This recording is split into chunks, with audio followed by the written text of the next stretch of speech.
Bab 631 Pahlawan Valhalla. Nama, bereinkarnasi dengan sistem terkuat penulis.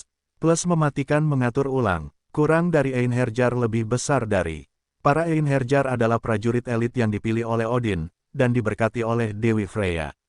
Mereka dipilih langsung di antara para prajurit pemberani yang dibawa oleh para Valkyrie ke Valhalla untuk melindungi 9 alam, dan melawan mereka yang mengancam kedamaiannya. Mereka adalah para prajurit yang berdiri di atas yang lain, dan merupakan puncak umat manusia. Begitu mereka menerima berkat, tubuh mereka direformasi dan diperkuat, hingga mereka dapat dilahirkan kembali sebagai Einherjar. Mereka adalah garis pertahanan terakhir melawan ramalan Ragnarok, di mana nasib 9 alam akan diputuskan. Keterampilan unik kelas prestise, Heroes of Valhalla. Keterampilan unik kelas prestise, World and Tempest. Bonus unik kelas prestise, menerima plus 100 bonus peningkatan untuk semua statistik. Judul yang tidak terkunci, Army of One. Judul yang tidak terkunci, Jack of All Trades versi tidak lengkap. Judul yang tidak terkunci, One Who Breaks the Rules. Kurang dari Army of One lebih besar dari. Plus 50 bonus peningkatan untuk semua statistik. Kurang dari Jack of All Trades versi tidak lengkap. Menerima plus 150 bonus peningkatan untuk semua statistik. Kurang dari One Who Breaks the Rules lebih besar dari. Einherjar dapat dengan paksa melanggar aturan dari setiap bidang keberadaan selama dia bersedia membayar harganya untuk itu. Setiap kali Einherjar menggunakan kekuatan ini, dia akan kehilangan memori acak dari kehidupan sebelumnya. Semakin kuat aturannya, semakin banyak memori yang akan terhapus, tidak akan pernah kembali lagi. Tanda pisah tanda hubung. Belial mendengus jijik. Sudah ratusan tahun sejak seseorang berani menantangnya secara terbuka. Semua yang melakukannya sudah ditangani, dan diubah menjadi salah satu monster yang ada di dalam Devil's Floor. Baginya, William hanyalah salah satu dari manusia bodoh yang berpikir bahwa mereka dapat menantang otoritas salah satu Guardian yang menguasai lantai di Tower of Babylon. Di Hall of Guardians, Sot, Oakway, Yves, Jellybell, dan Guardian lainnya dari lantai 1 hingga lantai 50 sedang menyaksikan kejadian yang berlangsung di lantai 51. Jellybell telah menanamkan bagian miniatur dirinya di tubuh William, memungkinkannya untuk melihat semua hal di lantai misterius yang tidak mereka ketahui. Mereka telah melihat William melawan Yaramaya Host, dan bis lainnya di labirin. Untuk pertama kalinya dalam 1000 tahun, mereka telah melihat seperti apa Devil Floor dan Guardian yang tinggal di sana. Meskipun Sot memiliki dendam dengan William, dia tidak menyukai kenyataan bahwa seorang Guardian telah melakukan hal yang tabu. Alih-alih memberi kesempatan kepada para pemain untuk membersihkan lantai, Belial mencegah siapapun untuk menaklukkan wilayah kekuasaannya. Sang penjaga pemberontak bahkan memakan hati mereka, yang membuat para penjaga lainnya memandangnya dengan jijik. Jadi, inilah mengapa tidak ada seorang pun yang berhasil melewati lantai 51 selama 1000 tahun terakhir. Oakway mendesah, ini benar-benar tirani. Para penjaga lainnya menganggukkan kepala tanda setuju. Mereka tahu betul bahwa tidak ada seorang pun yang dapat mengalahkan seorang penjaga di lantainya sendiri, bahkan jika penantangnya adalah seorang demigod. Mereka hanya dapat melihat remaja laki-laki berambut perak itu dengan rasa kasihan, karena tidak ada cara baginya untuk mengalahkan Belial, yang merupakan dewa yang berkuasa di lantai 51. Belial mengarahkan tangannya ke arah William dan mencibir. Bunuh dia, perintah Belial. Aku tidak membutuhkan jantungnya. Kalian semua boleh memilikinya. Penjaga lantai 51 itu kemudian menatap pendeta wanita, mengisyaratkannya untuk melanjutkan upacara pernikahan. Wanita tua itu ingin memprotes karena dia telah mengklaim William untuk dirinya sendiri, tetapi menentang perintah Belial, suaranya tidak begitu kuat. Dia hanya dapat mendesah dalam hatinya dan mengutuk William karena telah bersikap bodoh. Seharusnya kau membiarkan dirimu menjadi mainanku. Setidaknya kau akan tetap hidup. Wanita tua itu meratap. Sungguh sia-sia. Kurasa aku harus puas dengan mainan lain saat kita terbebas dari menara ini. Ratusan Yaramaya Host menerjang William dengan mata merah. Karena Tuan mereka telah memberikan perintahnya, mereka pasti akan melaksanakannya tanpa gagal. William mengabaikan vampir-vampir kecil ini dan melemparkan Soleil ke arah Belial yang telah memunggunginya. Setelah melemparkan tombaknya, dia mengangkat Stormcaller dan menyetrum siang hari yang cerah dari vampir-vampir yang menjengkelkan dan menyeramkan yang pernah membuat Chiffon ketakutan. Soleil terbang lurus dan benar, meninggalkan jejak yang menyala-nyala di belakangnya. Namun, saat hanya berjarak 1 meter dari kepala Belial, dia berhenti total seolah-olah telah menemukan penghalang yang tak terlihat. Pernikahan sejati lebih dari sekadar menyatukan ikatan pernikahan dua orang, kata sang pendeta sambil membaca buku di tangannya. Itu adalah penyatuan dua hati. Itu hidup dari cinta yang kalian berikan satu sama lain dan tidak pernah menjadi tua, tetapi berkembang dengan sukacita setiap hari baru. Belial tertawa dalam hati. Dia hanya menjalani rutinitas pernikahan untuk membuat hati Chiffon berbunga-bunga sepenuhnya. Dia tidak peduli dengan omong kosong tentang penyatuan dua hati. Dia adalah seseorang yang memakan hati orang. Dia sekali lagi melirik pengantin mudanya, dan bunga merah muda yang cahayanya terus meningkat. Membiarkan keinginan terakhir dari mereka yang telah menyerah pada iblis hati terpenuhi memunculkan kekuatan terbesar di hati mereka. Itulah kekuatan yang ingin diperoleh Belial, jadi dia bersedia memainkan perannya, dan menjadi pengantin pria bagi gadis yang menyedihkan itu, yang ingin menikahi orang yang dicintainya. Sang pendeta hendak berkata lebih banyak, tetapi kata-katanya sekali lagi terputus ketika tubuh Belial ditendang dari atas piramida oleh peri setengah berambut perak yang muncul di belakangnya. Belial dengan cepat mendapatkan kembali keseimbangannya saat dia melayang di udara. Dia kemudian menyipitkan matanya saat dia menatap William dengan ekspresi serius. Sang penjaga tidak tahu bagaimana remaja yang menyebalkan itu berhasil menerobos penghalang yang telah dia buat. Penghalang ini dibuat dari hukum-hukum domainnya. Tidak ada makhluk biasa yang bisa mengabaikan aturan yang telah dia tetapkan sebelumnya. Hanya seorang demigod yang mampu melakukan ini, dan jelas, anak laki-laki di depannya bukanlah salah satunya. William tidak punya waktu untuk melirik halaman statusnya karena situasi yang dihadapi. Jika dia punya waktu, dia akan terkejut melihat statistiknya saat ini ditingkatkan oleh keterampilan gembalanya, kepahlawanan. Tanda pisah, kurang dari Einherjar lebih besar dari. Nama, William von Ainsworth. Ras, Half-Elf. Poin kesehatan, 365.100 per 365.100. Mana, 396.600 per 396.600. Kelas pekerjaan, Quickshot Shepherd level 30. Subkelas, Einherjar level 20. Kurang dari kekuatan, 258 plus 972 lebih besar dari. Kurang dari kelincahan, 275 plus 997 lebih besar dari. Kurang dari vitalitas, 254 plus 966 lebih besar dari. Kurang dari kecerdasan, 295 plus 1027 lebih besar dari. Kurang dari kecekatan, 315 plus 1058 lebih besar dari. Tanda pisah. Saat ini, statistik William telah mendorongnya ke tahap awal Saint Rank. Ini adalah kabar baik baginya karena dia tidak dapat menggunakan skill avatar heroiknya karena seminggu belum berlalu sejak terakhir kali dia menggunakannya. Apa yang kau lakukan sia-sia? Belial mencibir. Apapun yang kau lakukan, kau tidak akan menang. Jika kau berlutut di hadapanku, aku akan mengasihanimu dan menjadikanmu salah satu jenderalku. Ini kesempatan terakhirmu, untuk mempertahankan hidupmu yang menyedihkan, Mongrel. William mengabaikan kata-kata Guardian dan berdiri tegak seperti pedang. Soleil dan Stormcaller melayang di atas kepalanya seperti pengawal yang menunggu perintah dari tuan mereka. Hanya dengan satu pikiran, kedua sentient weapon itu akan segera bertindak, dan menghancurkan sekeliling dalam hujan api dan petir. Pahlawan Valhalla, kata William dan mengaktifkan keterampilan unik Einherjar. Seketika 13 klon sempurna William muncul di belakangnya.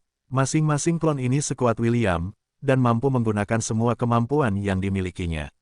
Salah satu klon meraih Stormcaller, dan yang lainnya memegang Soleil. Romominia terbang keluar dari permata di dada William dan mendarat di tangan klon lainnya. Optimus, lakukan, perintah William. Aku tidak peduli berapa biayanya. Lakukan saja, kurang dari dimengerti, lebih besar dari, kurang dari membeli semua senjata dari toko dewa lebih besar dari. Kurang dari Longinus berhasil dibeli seharga 200.000 poin dewa lebih besar dari. Kurang dari Chryselakatos berhasil dibeli seharga 200.000 poin dewa lebih besar dari.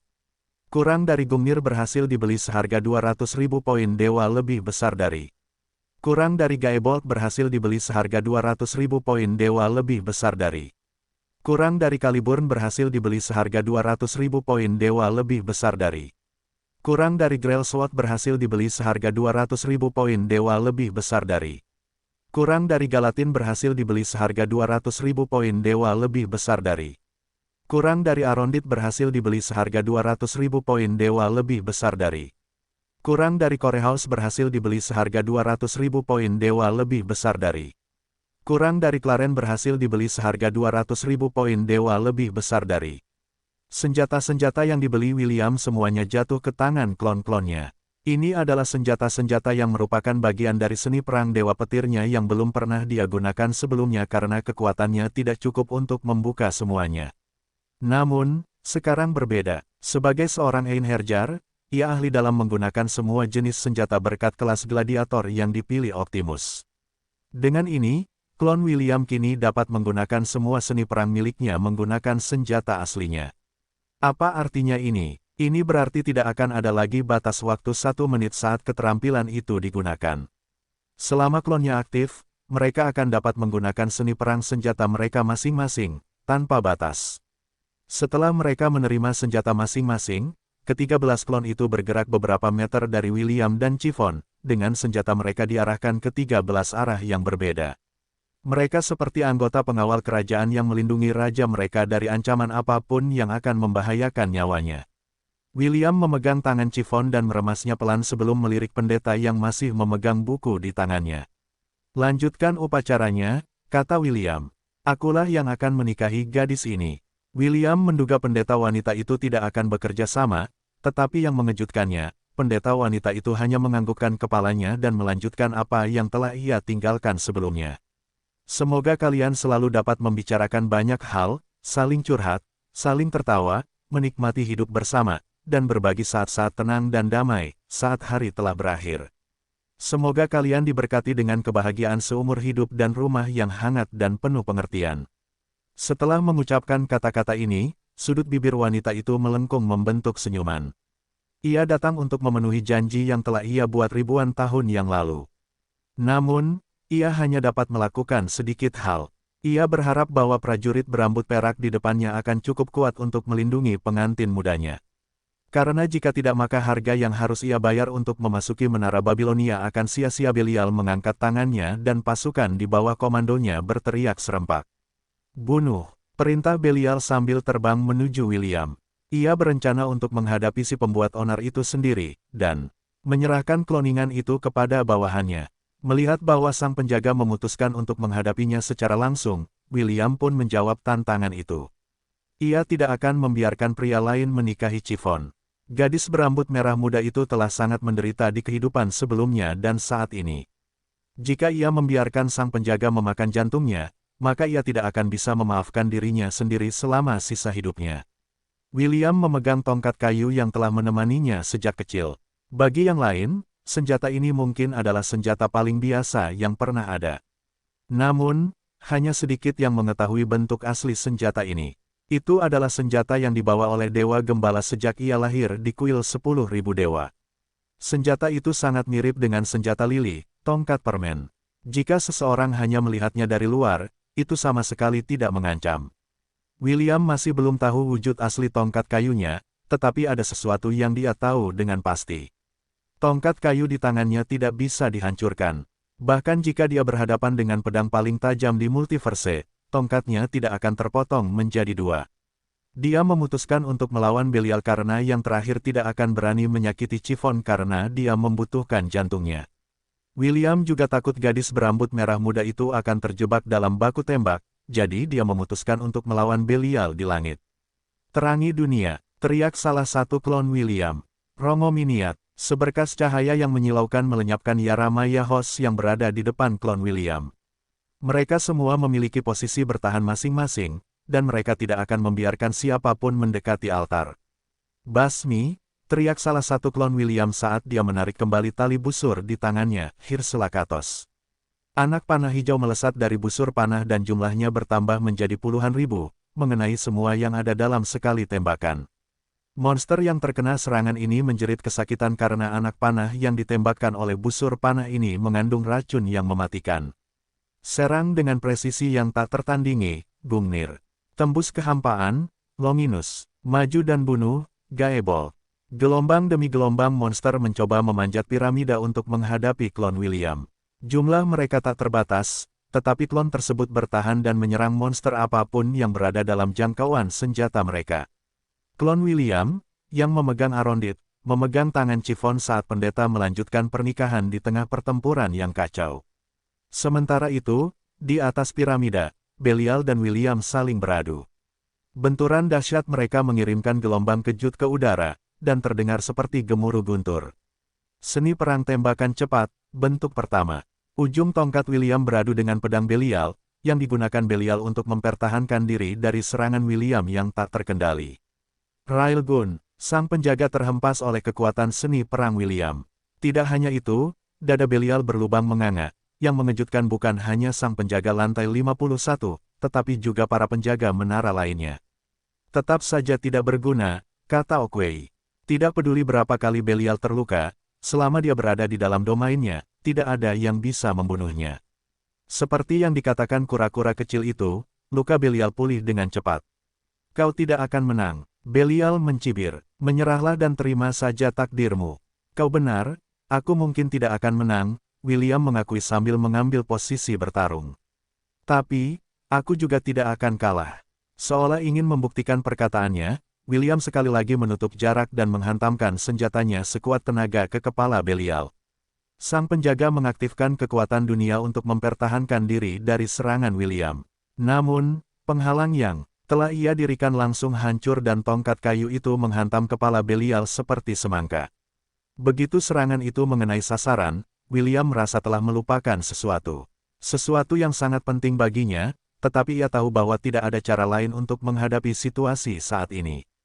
Kenangan tentang anak-anak yang tersenyum, bibi yang baik hati di panti asuhan yang selalu membuatkan kue untuk mereka selama akhir pekan, dan beberapa kenangan lainnya perlahan menghilang tanpa jejak.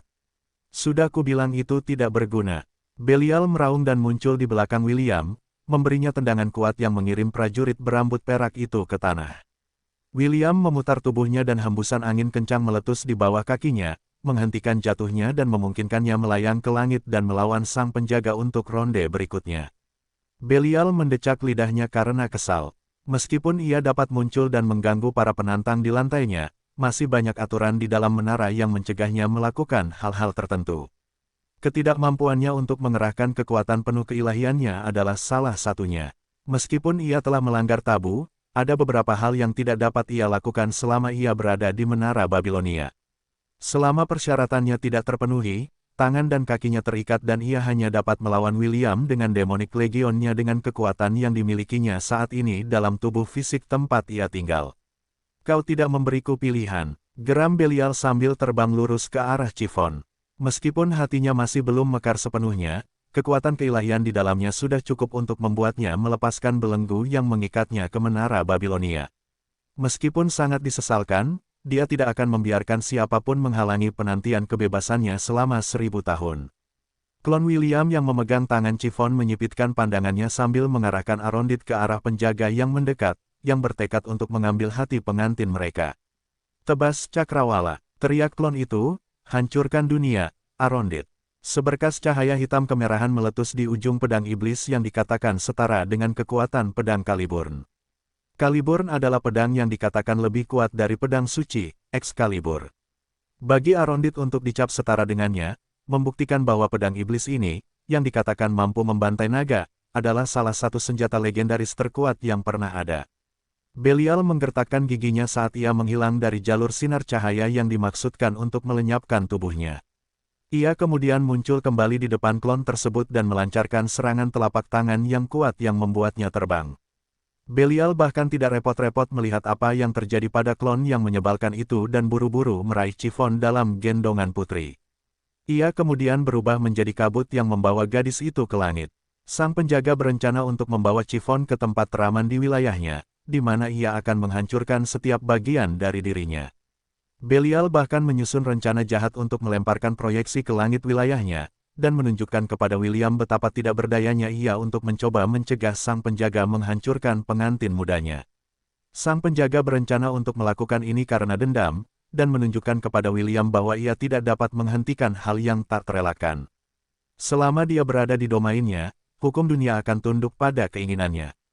Chiffon tidak menunjukkan perlawanan apapun dan hanya menatap kosong ke angkasa. Namun, air mata mengalir di sudut matanya. Belial terlalu terburu-buru untuk menyadari perubahan ini. Yang ingin dia lakukan hanyalah melarikan diri ke tempat di mana William tidak dapat menjangkaunya, dan membiarkan pasukan iblisnya yang tak terhitung jumlahnya mencabik-cabik prajurit berambut perak itu, dan klon-klonnya yang penuh kebencian, hingga hancur berkeping-keping. William melesat ke atas dengan sekuat tenaga untuk mengejar Guardian yang melarikan diri. Sesuatu memberitahunya bahwa jika dia membiarkan Belial meninggalkan pandangannya, dia tidak akan pernah melihat Chiffon lagi. Kabut yang membawa gadis berambut merah muda itu mengembun menjadi satu dan Belial berubah menjadi wujud iblisnya. Dia hanya berjarak beberapa ratus meter dari jangkar yang mengikatnya ke domain. Selama dia mampu melewati titik itu, dia akan mampu menyingkirkan pengejar yang perlahan-lahan menutup celah di antara mereka. Saat Guardian melakukan sprint terakhirnya, sebuah portal muncul beberapa meter di depannya. Dua burung berwarna-warni terbang melewatinya dan melotot penuh kebencian pada orang yang mencoba mengambil teman dekat mereka tanpa persetujuannya. Persetan denganmu, B1 menjerit saat melepaskan rentetan misil ajaib dari dua lollipop yang dipegangnya di cakarnya. Kerusakan dari misil ajaib bergantung pada statistik kecerdasan William. Saat ini, statistik kecerdasan half-elf berada di angka 1322, yang memungkinkan kekuatan lollipop nila mencapai level yang mengancam. B1 telah mengarahkan serangannya dengan tepat agar tidak melukai Chiffon. Peluru ajaib itu menghujani tubuh Belial hingga membuatnya kehilangan pegangan pada wanita muda di pelukannya.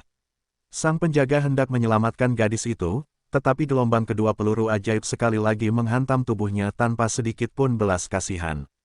Persetan denganmu juga, B2 mengumpat karena marah. Serangan itu telah mendorong Belial menjauh, mencegahnya mengejar gadis yang jatuh itu, dan membawanya ke domain pribadinya.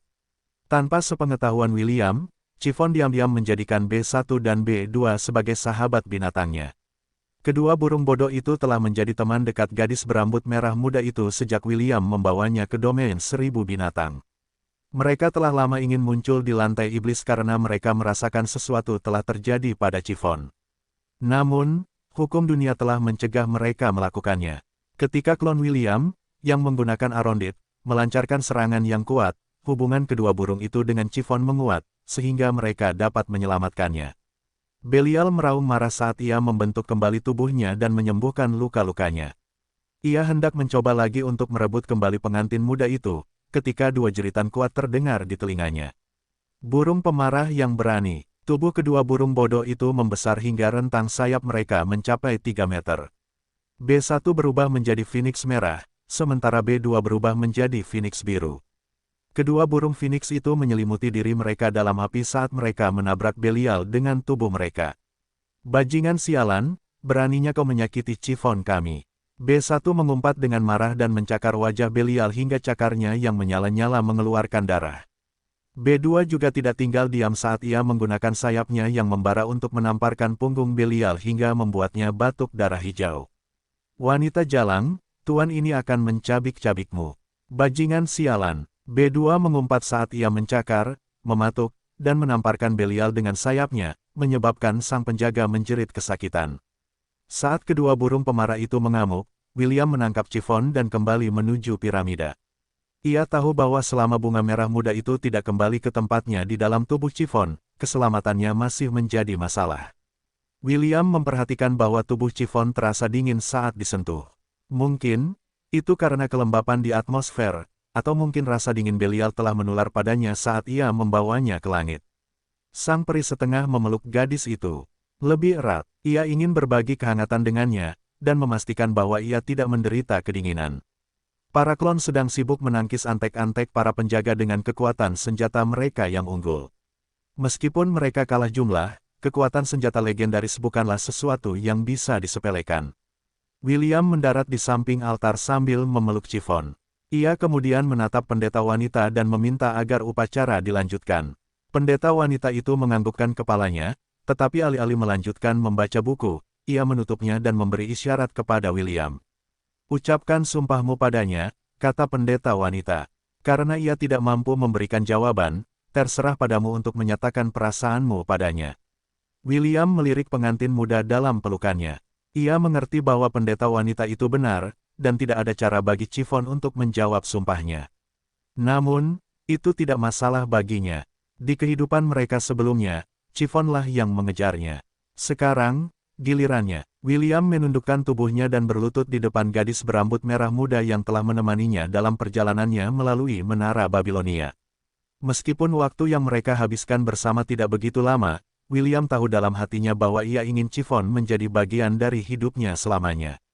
Aku berjanji untuk menghormatimu, mencintaimu, dan menghargaimu, sebagai istriku hari ini dan setiap hari, kata William lembut di tengah pertempuran hebat yang terjadi di sekitar mereka. Raungan, jeritan, dan teriakan perang, tidak mampu menembus mantra kedap suara yang telah ia pasang di sekitar altar. Hari ini aku berkata, aku bersedia, tetapi bagiku itu berarti, aku akan, William menyatakan dengan sepenuh hatinya. Aku akan memegang tanganmu dan berdiri di sisimu dalam suka dan duka. Aku mendedikasikan diriku untuk kebahagiaan, kesuksesan, dan senyummu. Aku akan mencintaimu selamanya. Aku berjanji untuk menjadi cahaya penuntunmu dalam kegelapan, penghiburan yang hangat dalam dingin, dan bahu untuk bersandar ketika hidup terlalu berat untuk ditanggung sendiri. William mengeluarkan kotak yang diberikan Adepagia kepadanya saat mereka berdua bertemu. Dewi Kerakusan berkata bahwa kotak itu akan terbuka pada waktu yang tepat, dan William percaya bahwa sekarang adalah waktu yang tepat. Saat kotak itu dikeluarkan dari cincin penyimpanan William, kotak itu melayang di udara dan terbuka dengan sendirinya. Di dalamnya, sebuah cincin emas dengan ukiran rahasia berkilauan dengan harapan. William mengeluarkan cincin itu dari kotak dan mengulurkan tangan untuk memegang tangan kiri Chiffon yang lembut. Aku seharusnya berkata, berikan aku tanganmu, dan aku akan memberikanmu selamanya. William tersenyum saat dia menyelipkan cincin yang akan menandai Chiffon sebagai istrinya di jari manisnya. Sebaliknya, aku berjanji padamu bahwa hari ini aku akan memiliki semua kesabaran dan gairah yang dibutuhkan cinta. Dalam tawa dan keheningan, aku akan selamanya berada di sisimu. Aku mencintaimu, Chiffon. Sang pendeta mengangguk untuk mengakui sumpah yang diucapkan William. Dia tidak menyangka bahwa anak laki-laki itu akan begitu fasih dalam menyatakan cintanya. Sangat disayangkan bahwa pengantin mudanya tidak dapat mengucapkan sumpah cintanya sendiri dalam keadaannya saat ini. William von Ainsworth, kamu telah menyatakan cintamu kepada kekasihmu, dan melalui komitmen dan janji yang baru saja kamu buat. Sekarang aku nyatakan kalian sebagai suami istri, pendeta itu mengumumkan. Sekarang kalian boleh mencium pengantin wanita. William setengah berdiri sambil menangkup wajah Chiffon. Ia kemudian menempelkan bibirnya di bibir Chiffon dan memberinya ciuman yang manis dan lama. Ciuman yang mengikat mereka bersama selama sisa hidup mereka. Bunga merah muda, yang melayang di depan dada Chiffon bersinar terang. Itu seperti supernova yang menerangi dunia merah tua yang tetap tak terkalahkan selama 1000 tahun terakhir. Ketika Belial melihat cahaya ini, ia meraung marah dan mencoba menggunakan kekuatannya sebagai penjaga untuk mengambil paksa hati Chiffon yang telah mencapai puncak kekuatannya. Sayangnya, dua teman binatang gadis berambut merah muda itu tidak mengizinkannya melakukan apa yang diinginkannya. Tidak dalam pengawasanku, bajingan. B1 dengan marah menamparkan wajah Belial dengan sayapnya yang menyala-nyala dan mendorong penjaga itu beberapa meter dari lokasinya. Tubuh B2 menyala dalam cahaya biru saat menabrak tubuh Belial dengan sekuat tenaga. Kedua burung bodoh itu bersedia menggunakan serangan bunuh diri untuk mencegah Belial mendapatkan hati tuan mereka. Belial menjerit marah dan frustrasi saat kedua burung itu menggunakan tubuh mereka untuk menghalanginya di setiap kesempatan. Meskipun B1 dan B2 menerima luka parah dari serangan balik Belial, mereka tidak mundur dan melanjutkan serangan tanpa henti mereka. Mereka lebih suka membakar hidup mereka daripada membiarkan sang penjaga menyentuh sehelai rambut dari kepala Chiffon. Kembali ke altar, bunga merah muda itu tertanam di dada Chiffon lalu menghilang tak lama kemudian. Pada saat itulah ciuman William berakhir. Ia hendak menarik kembali ciumannya, ketika sepasang tangan yang lembut dan halus mendekap wajahnya, mencegahnya untuk menjauh. Mata Chiffon yang tak bernyawa perlahan-lahan mendapatkan kembali vitalitasnya dan menatap lurus ke mata hijau William sendiri dengan penuh kelembutan. Kakak, apakah semua yang kau katakan tadi benar? Tanya Chiffon. Sumpah yang kau buat, apakah kau akan memenuhinya? Ya, jawab William sambil tersenyum. Apakah kita benar-benar menikah? Apakah aku benar-benar istrimu? Ya, kakak, apakah kau mencintaiku? Ya, kali ini, Chiffon mengambil inisiatif dan mencium bibir William. Bibirnya yang lembut, menempel di bibir William saat air mata mengalir di sisi wajahnya. Saat ini, jantungnya berdetak kencang di dalam dadanya. Ia merasa dicintai. Ia merasa bahagia. Ia merasa bahwa hidupnya akhirnya lengkap. Di tengah kekacauan di lantai terkutuk itu, di tengah teriakan marah Belial, di tengah tatapan para penjaga lain di menara Babilonia, dua hati yang telah terpisah selama ribuan tahun, akhirnya menjadi satu di dalam kuil 10.000 dewa. Teriakan kebahagiaan memecah kedamaian. Dewi Lily, menyentuh pipinya saat melihat proyeksi di depannya. Dia sangat mengidolakannya karena sumpah cinta William, dan ketegasan Chiffon membuatnya merasa seolah-olah yang akan menikah adalah dia dan bukan Chiffon. Loli kecil itu kemudian melompat dan memberi tos pada Dewi gemuk di sampingnya. Air mata Adepagia mengalir dari matanya, tetapi itu tidak menghentikannya untuk merayakan bersama Lily. Sekarang William akhirnya memiliki seorang Loli sebagai istrinya. Lily tertawa gembira, kakak benar-benar memenangkan lotre kali ini. Tentu saja dia memenangkan lotre. Adepagia tertawa sambil menyeka air matanya. Bajingan itu menggunakan semua karma di semua kehidupan masa lalunya hanya untuk menikahi putriku. Jika dia berani menggertak Chiffon, aku akan turun ke Hestia dan duduk di kepalanya. Lily terkikik karena dia tahu bahwa Dewi Kerakusan itu hanya setengah bercanda. Dia benar-benar percaya bahwa jika William benar-benar memperlakukan Chiffon dengan buruk, Adepagia akan menepati janjinya dan memberi William sedikit penjelasan. Issei dan David, yang berdiri beberapa meter dari kedua dewi itu, saling bertukar pandang. Di sebuah gubuk kecil di luar pinggiran kuil, Gavin menatap proyeksi di depannya dengan senyum di wajahnya. Dia masih belum pulih sepenuhnya. Tetapi ketika dia merasakan William menggunakan berkah yang telah diberikannya di masa lalu, dewa segala usaha itu terbangun dari tidurnya dan menyaksikan William berjuang untuk mendapatkan pengantin mudanya yang cantik, yang saat ini menghujaninya dengan ciuman. Itu anakku, Gavin terkekeh. Namun, tawanya tidak berlangsung lama karena rasa sakit yang tiba-tiba di dadanya. Meski begitu, dia benar-benar bahagia karena anak laki-laki itu telah membuatnya bangga. Dia kemudian berbaring di tempat tidur sambil memejamkan mata. Gavin berharap saat dia membuka matanya lagi, William akan mencapai tingkat yang lebih tinggi. Dia juga berharap muridnya yang lain di Hestia akan datang dan menemui anak laki-laki itu. Dia yakin William akan belajar banyak dari kakak seniornya. Mengapa kedua pengikutku begitu tidak tahu malu? Apakah ini sifat orang-orang yang mengikuti jalanku? Si Jack of all Trades mendesah sebelum menutup matanya untuk tidur. Dia tidak tahu apa yang akan terjadi begitu kedua muridnya bertemu. Dia hanya bisa berharap kedua muridnya yang tidak tahu malu dan sombong itu tidak akan bersatu untuk menghancurkan satu atau dua kerajaan.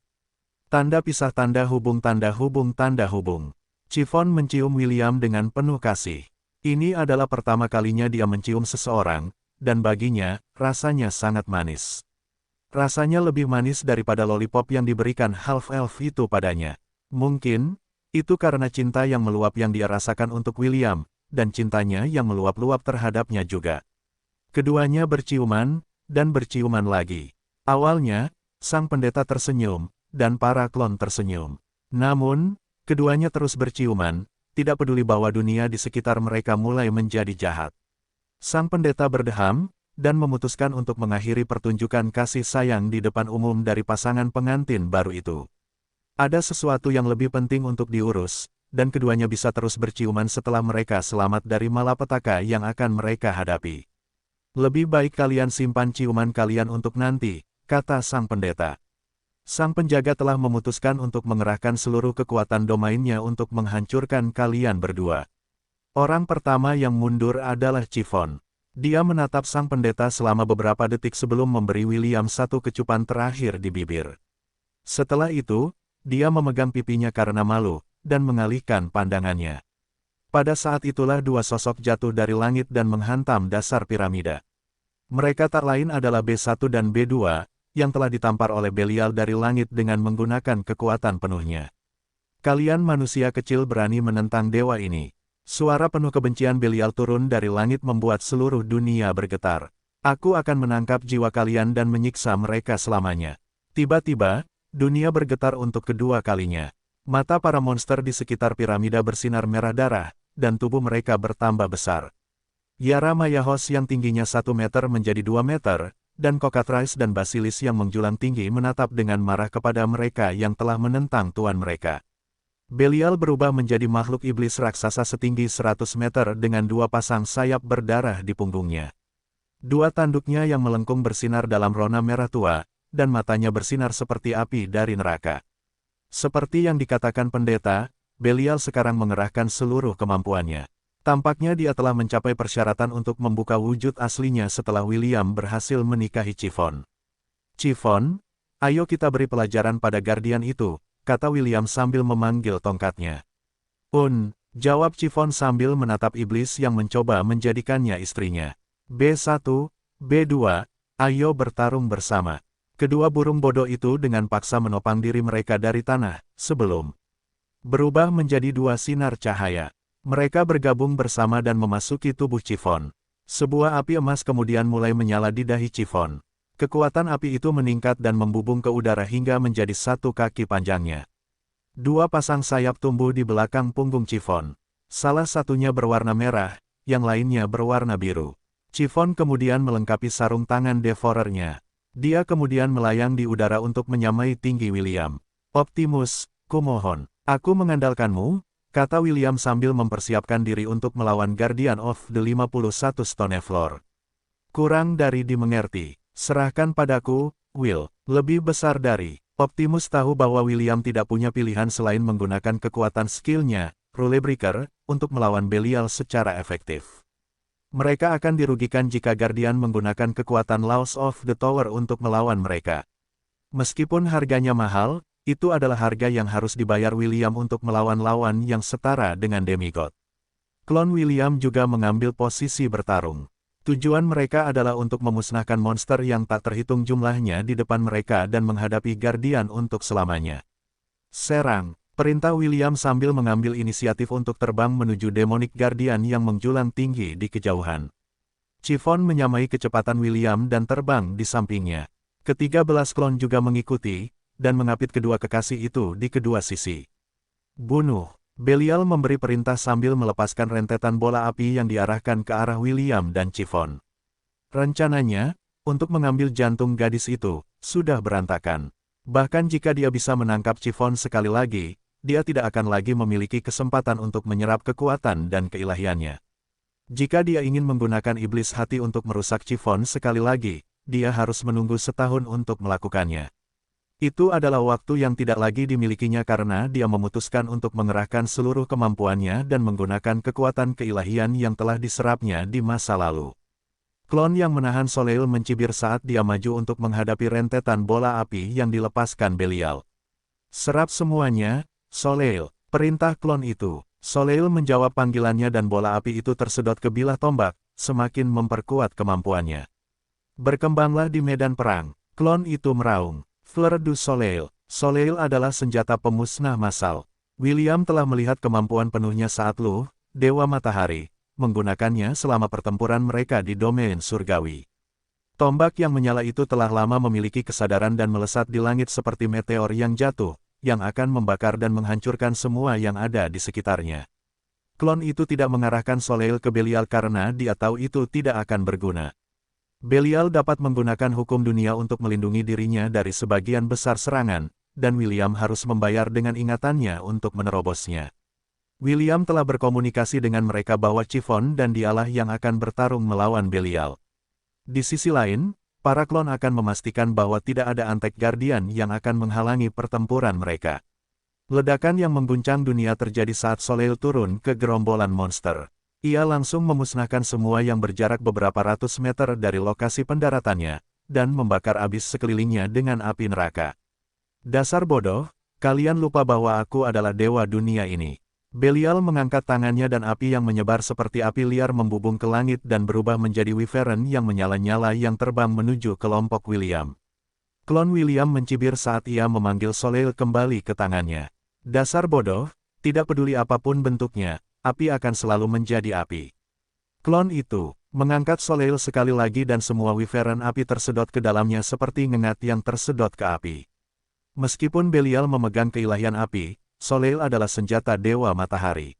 Jelas, Antara apinya yang lemah dan kekuatan matahari, keilahian Belial jauh lebih rendah.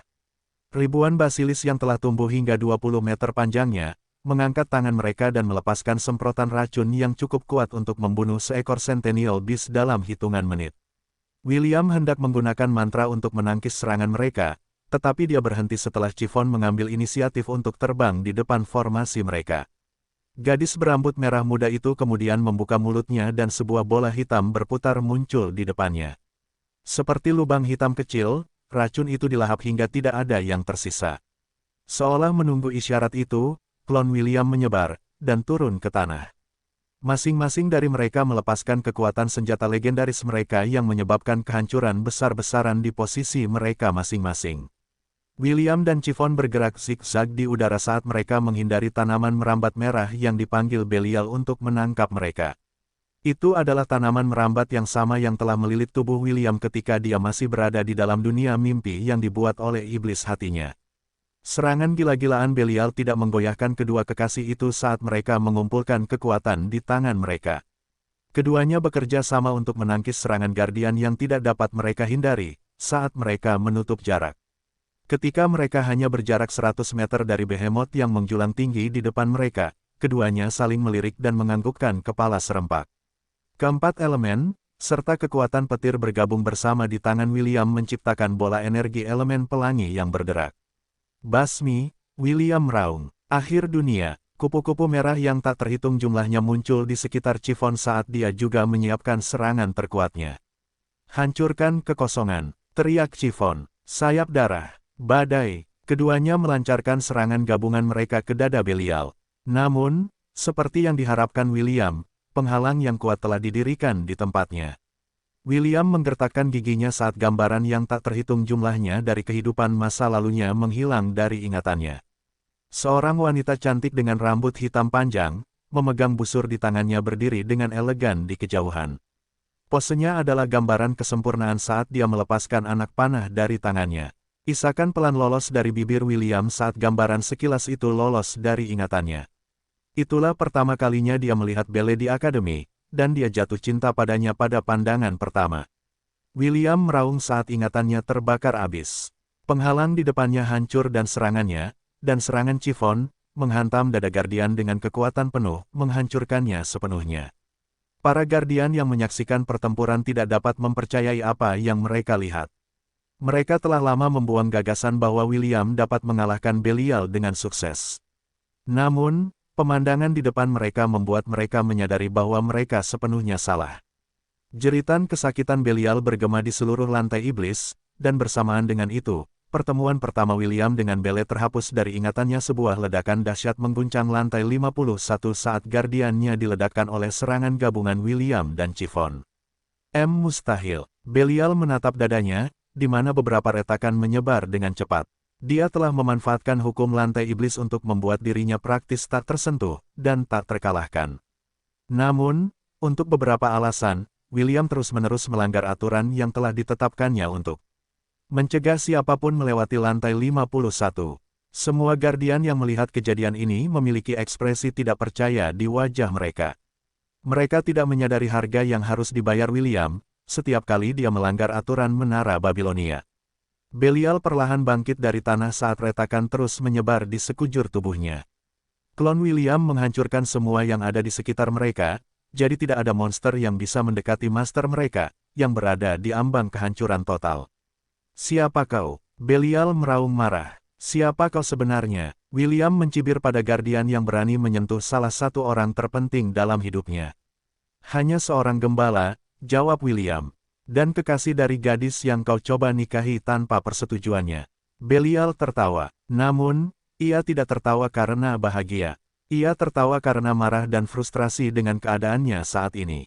Sang penjaga yang menguasai lantai menara Babilonia telah jatuh ke dalam kondisi yang menyedihkan, setelah memakan hati orang-orang yang menantang lantainya selama 1000 tahun terakhir. Sebenarnya, Belial telah lama kehilangan perlindungan menara Babilonia. Jika ia kembali ke dunia asalnya, atau mencoba meninggalkan menara, ia akan segera hancur menjadi ketiadaan. Itulah sebabnya ia memutuskan untuk melahap hati sebanyak mungkin, hingga ia mampu membebaskan diri dari penjara yang ia ciptakan sendiri, yaitu lantai ke-51. Ini belum berakhir, kata Belial saat tubuhnya hancur sedikit demi sedikit. Ini adalah wilayahku. Selama wilayah ini berdiri, aku abadi. Aku akan kembali, dan begitu aku kembali, aku akan menyiksamu dan si jalang kecil itu untuk selamanya. Maaf, tapi tidak akan ada waktu berikutnya, jawab William sambil menatap gadis berambut merah muda yang melayang di sampingnya. Chiffon, mari kita berjuang bersama, kata William lembut. Chiffon mengangguk dan bergerak ke arah William. Dia kemudian menangkup wajah William dan menatap lurus ke matanya. Aku mencintaimu, kakak, kata Chiffon penuh kasih sayang. Mari kita akhiri ini, dan kembali bersama. William melingkarkan lengannya di sekelilingnya dan menatap balik matanya yang dipenuhi dengan kasih sayang. Aku juga mencintaimu. Setelah ini, mari kita kembali bersama. Senyum manis dan indah mengembang di wajah Chiffon. Ini adalah pertama kalinya William melihat Chiffon tersenyum seperti ini, dan itu membuat jantungnya berdebar kencang. Gadis berambut merah muda itu kemudian mencium bibir William saat William memeluknya erat.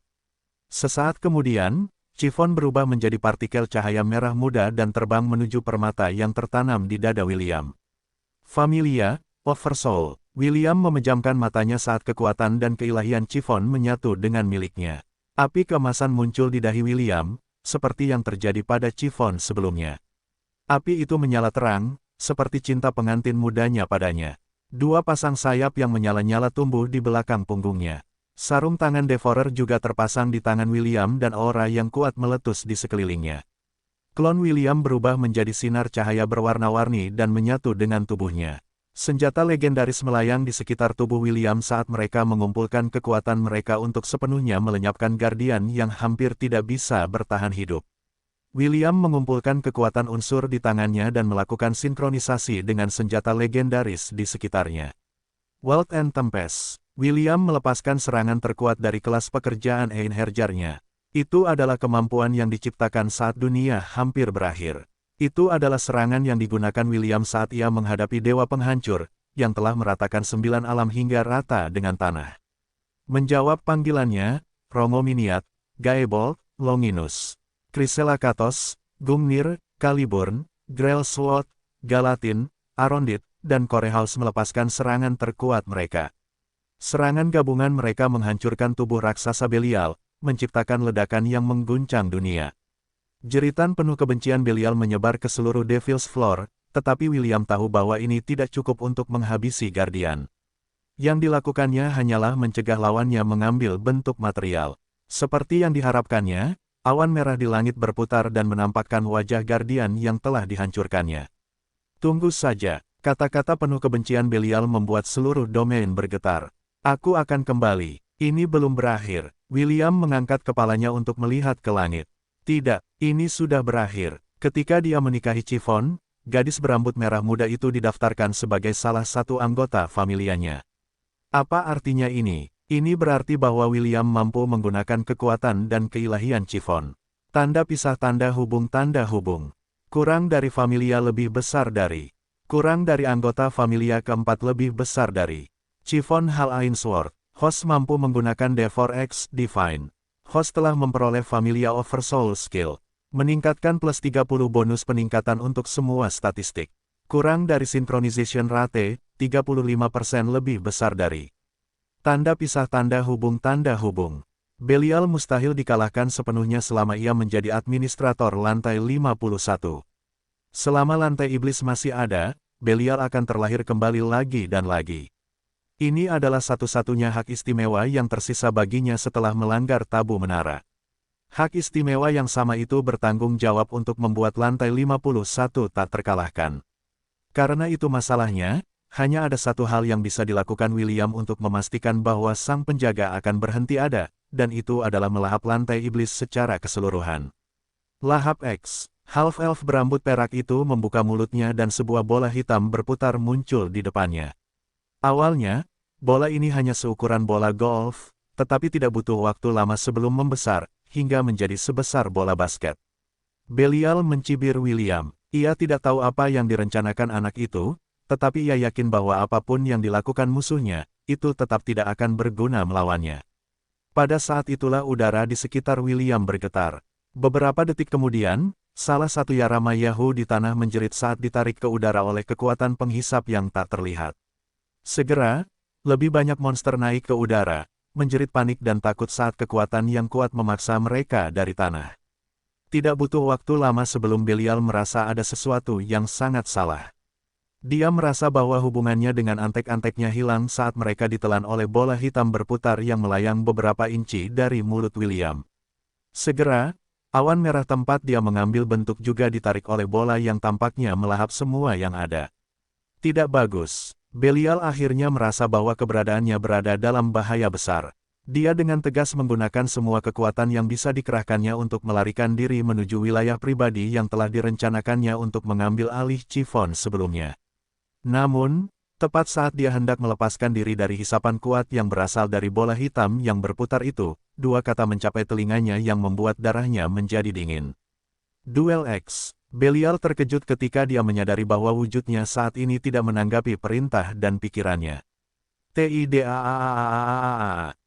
Belial melepaskan rentetan mantra ke arah William dengan putus asa, untuk mencegah half-elf berambut perak itu melahapnya.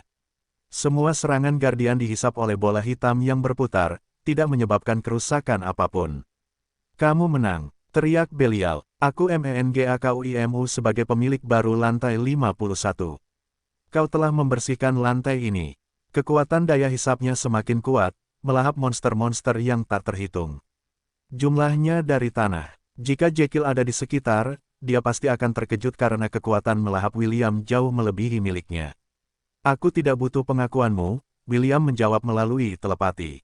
Aku menginginkan hidupmu. Belial berjuang sekuat tenaga. Ia tahu bahwa saat ia tersedot oleh bola hitam yang berputar itu, ia akan lenyap. Putus asa akan belas kasihan dan pengampunan William, sang penjaga lantai 51 menjanjikan banyak hal kepadanya. Janji-janji hadiah besar yang hanya bisa didapatkan dari Menara Babilonia, tetapi William tidak tertarik dengan hal-hal seperti itu. Terkutuklah kau, geram Belial dengan penuh kebencian. Para penjaga lainnya akan membalaskan dendamku. Mereka akan membalaskan dendamku. Kau akan membayar atas penghinaanmu. Mereka akan mencabik-cabik tubuhmu dan menyiksa jiwamu untuk selamanya. William menjawab ancaman Belial sambil terkekeh. Aku ingin melihat mereka mencoba, jawab William. Aku masih lapar. Aku punya banyak makanan penutup. Bukan hanya para penjaga dari 50 lantai pertama yang memperhatikan pertempuran itu. Bahkan para penjaga dari lantai 52 hingga lantai 100 pun hadir di sana untuk menyaksikan semua yang telah terjadi sejak awal. Mereka semua sudah bosan setengah mati karena tidak ada seorang pun yang berhasil melewati lantai 51. Itulah sebabnya kemunculan William membuat mereka sangat senang. Namun, ketika mendengar perkataan Belial, mereka semua langsung panik dan mengacungkan jari tengah ke arah Belial. Bajingan sialan, kalau mau mati, mati saja. Jangan libatkan orang lain dalam kehancuranmu. Tubuh mereka tanpa sadar menggigil saat mengutuk Belial karena melibatkan mereka dalam masalahnya.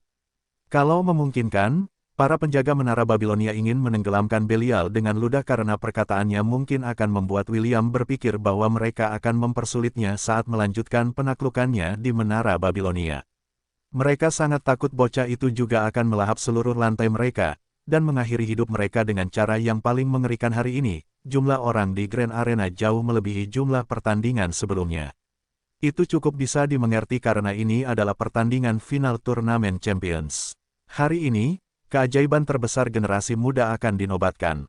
Sehari sebelum pertandingan dimulai, semua kursi di Grand Arena telah terjual habis.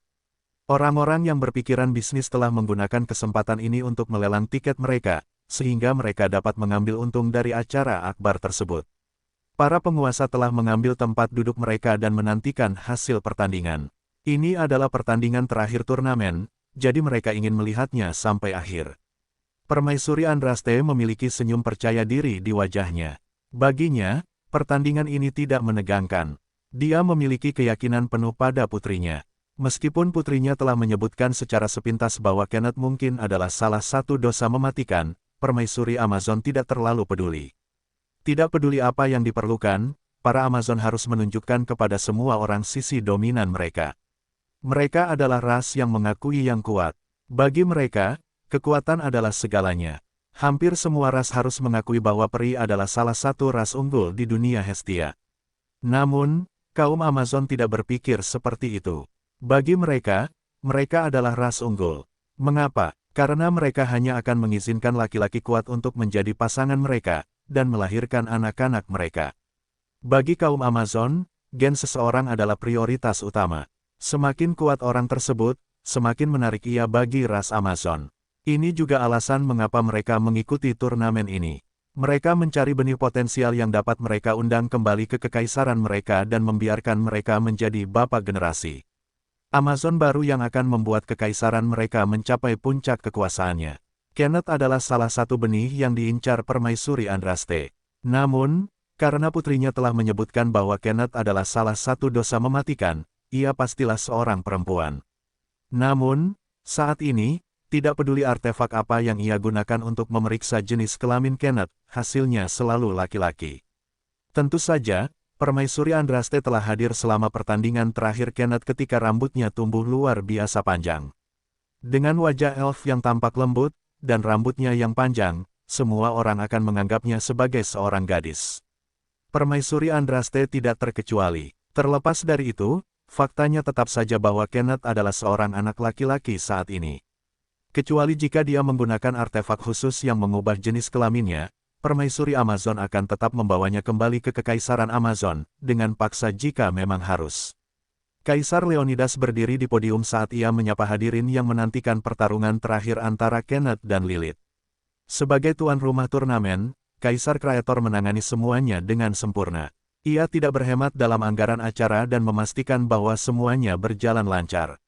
Saat ia melihat dua finalis terakhir yang menunggu untuk naik ke arena, ia merasa menyesal bahwa cucunya, Pangeran Jason, telah tersingkir dalam pertarungan sebelumnya. Jika ia menang, ia akan mewakili Kekaisaran Kreator dalam pertarungan untuk supremasi ini. Hari ini adalah hari terakhir turnamen. Suara karismatik Kaisar Leonidas menyebar di arena. Hanya satu nama yang akan bangkit untuk mengklaim gelar juara terkuat generasi muda. Aku tahu kalian semua sudah lelah menunggu, jadi mari kita mulai pertandingan final. Kaisar Leonidas menyatakan. Tepuk tangan meriah menjawab pernyataannya. Kaisar kembali ke tempat duduknya dan wasit pertandingan final memberi isyarat kepada kedua petarung untuk melangkah ke arena. Lilith berjalan dengan percaya diri, sementara Kenneth berjalan dalam diam. Kehadiran mereka berbeda, dan orang-orang condong ke arah Lilith lebih karena kecantikannya, dan penampilannya yang percaya diri. Beberapa wanita bersorak untuk Kenneth. Mereka selalu menyukai yang tidak diunggulkan, dan Kenneth adalah seorang remaja yang tampak lembut yang membuat para gadis terkikik di tempat duduk mereka. Setelah keduanya berhadapan di arena, Lilith menyeringai sambil meletakkan salah satu tangannya di pinggangnya. Katakan padaku, apakah kamu benar-benar salah satu dari kami? Tanya Lilith. Aku selalu berpikir bahwa aku hanya punya saudara perempuan. Aku akan jujur, kamu terlalu feminin untuk menjadi tipeku. Tapi, beberapa temanku mungkin menyukaimu. Apakah kamu ingin mengunjungi kekaisaran kami? Aku berjanji bahwa kamu akan diperlakukan sebagai VIP oleh ras Amazon. Kenneth tidak menjawab dan hanya mencabut pedang pendeknya dari sarungnya. Dia masih merasa mengantuk, jadi dia tidak punya kekuatan atau waktu untuk berbicara dengan putri Amazon yang banyak bicara. Melihat bahwa dia diabaikan sepenuhnya, Lilith mendecak lidahnya. Baiklah, aku akan menyeretmu ke kekaisaran kami, entah kau suka atau tidak, Lilith menyatakan. Meskipun kau bukan tipeku, teman-temanku pasti akan senang memiliki genmu. Kurasa anak-anakmu akan menjadi pejuang yang baik begitu mereka dewasa. Kenneth tetap diam dan hanya menunggu pertempuran dimulai. Dia bermaksud untuk mengakhiri pertempuran secepat mungkin karena dia tidak dalam kondisi prima. Wasit juga tidak ingin menunda pertandingan, jadi dia mengangkat tangannya dan menyatakan dimulainya pertempuran. Pertandingan terakhir dimulai. Ekspresi Lilith menjadi serius saat dia memanggil kapak perang miliknya. Ini adalah senjata yang sama yang dia gunakan selama pertarungannya dengan Pangeran Jason, tetapi dia tidak pernah mendapat kesempatan untuk menggunakannya. Saat ini, Putri Amazon memegang senjata itu dengan kedua tangannya. Dia yakin bahwa Kenneth adalah salah satu dosa mematikan, yang berarti dia tidak bisa menganggapnya enteng. Kenneth, di sisi lain, mengarahkan pedangnya ke arah Lilith dan melantunkan mantra. Roh waktu, tutupi kami dari tatapan Sang Pencipta, kata Kenneth dan rambutnya yang abu-abu keperakan tumbuh hingga menyentuh tanah. Waktu berhenti. Lilith hendak menyerang Kenneth, tetapi sebelum dia bahkan dapat melaksanakan rencananya, peri itu telah membekukannya tepat waktu. Prajurit Amazon itu sedang berlari dengan kapak perangnya terangkat tinggi. Namun, dia tetap dalam posisi itu seperti patung, bahkan tidak dapat mengedipkan matanya. Kenneth berjalan ke arah lawannya dengan langkah yang stabil agar tidak mematahkan mantra waktu yang telah dia ucapkan. Hembusan angin bertiup di dalam arena, membuat rambut abu-abu keperakannya yang panjang berkibar. Meskipun jenis kelaminnya masih dipertanyakan, semua orang akan setuju bahwa elf yang tampak lembut dalam penampilannya saat ini akan dengan mudah dianggap sebagai wanita muda yang cantik. Di dalam keamanan ruang VIP Kekaisaran Kraetor, Putri Sidoni menyaksikan dengan napas tertahan, ketika orang yang paling dibencinya, menusukkan pedangnya ke dada Putri Amazon. Jelas, Kenneth ingin mengakhiri pertandingan secepat mungkin. Dia tidak peduli dengan ketenaran dan kehormatan. Yang dia pedulikan hanyalah membebaskan William dari cengkeraman putri bernafsu, yang dia yakini telah menggunakan trik curang untuk memaksa mantan teman sekamarnya, dan putra tuannya, untuk menjadi tunangannya saat bila Kenneth menembus dada Lilith, suara retakan keras terdengar. Tubuh Putri Amazon hancur seperti vas, dan kapak perang yang dipegangnya jatuh ke tanah, tertanam di arena. Kenneth segera mundur beberapa langkah dan mengamati sekelilingnya. Rambutnya yang panjang menyebar seperti ular hidup, dan mengambil posisi bertahan di sekelilingnya. Sekarang, aku tahu dosa apa yang kau tanggung. Sebuah suara menggoda berbisik di telinga Kenneth, dan yang terakhir segera mencoba mencari dari mana suara itu berasal. Aku tidak tahu apakah kau seorang saudara perempuan, atau saudara laki-laki, tetapi itu tidak masalah. Aku akan segera mengetahuinya. Satu-satunya yang bisa mendengar suara itu adalah Kenneth, dan dia merasa sulit untuk menentukan lokasi suara itu karena Lilith menggunakan telepati untuk berbicara dengannya. Sekarang setelah aku tahu dosamu, aku sekarang tahu cara mengalahkanmu. Lilith terkekeh. Kenneth menyipitkan matanya saat dia memperluas indranya untuk mencakup sekelilingnya. Saat ini, dia sedang memanfaatkan kekuatan keilahiannya. Dia tidak bisa mempertahankan kondisi ini untuk waktu yang lama, jadi dia harus menghabisi Lilith sesegera mungkin. Kau tahu, aku bisa menunggu kekuatan keilahianmu menghilang sebelum aku menyerangmu, komentar Lilith. Namun, itu akan meninggalkan kesan buruk. Aku datang ke sini untuk bertarung, bukan untuk bersembunyi. Kalau begitu bertarunglah, sela Kenneth dan berteriak dalam benaknya. Tunjukkan padaku apa yang bisa dilakukan Putri Amazon yang sombong itu. Baiklah, tapi mari kita sepakati satu syarat dulu. Syarat, petik 2, ya, jawab suara Lilith yang jenaka. Kau tidak boleh menghentikan waktuku. Jika kau melanggar syarat ini, aku jamin kau akan menyesalinya. Kenneth langsung menyetujui syarat ini. Semakin banyak waktu berlalu, semakin sulit baginya untuk mempertahankan tingkat kekuatannya saat ini. Dia sudah mulai merasa mengantuk, dan dia tahu bahwa itu hanya masalah waktu sebelum dia mencapai batasnya. Aku setuju dengan syaratmu. Bagus. Sekarang, mari, kita bertarung dengan hebat. Begitu Lilith mengucapkan kalimat itu, pecahan kristal biru, seukuran tiang listrik mencuat dari tanah, mengarah ke kepala Kenneth. Peri itu mendorong dirinya ke belakang menggunakan rambut peraknya yang panjang, dan berhasil menghindari serangan mendadak Lilith. Tiba-tiba, arena bergetar dan lebih banyak pecahan kristal mencuat dari tanah. Kristal-kristal ini meliputi seluruh arena dan mengelilingi Kenneth dari semua sisi. Apakah kau siap untuk ini?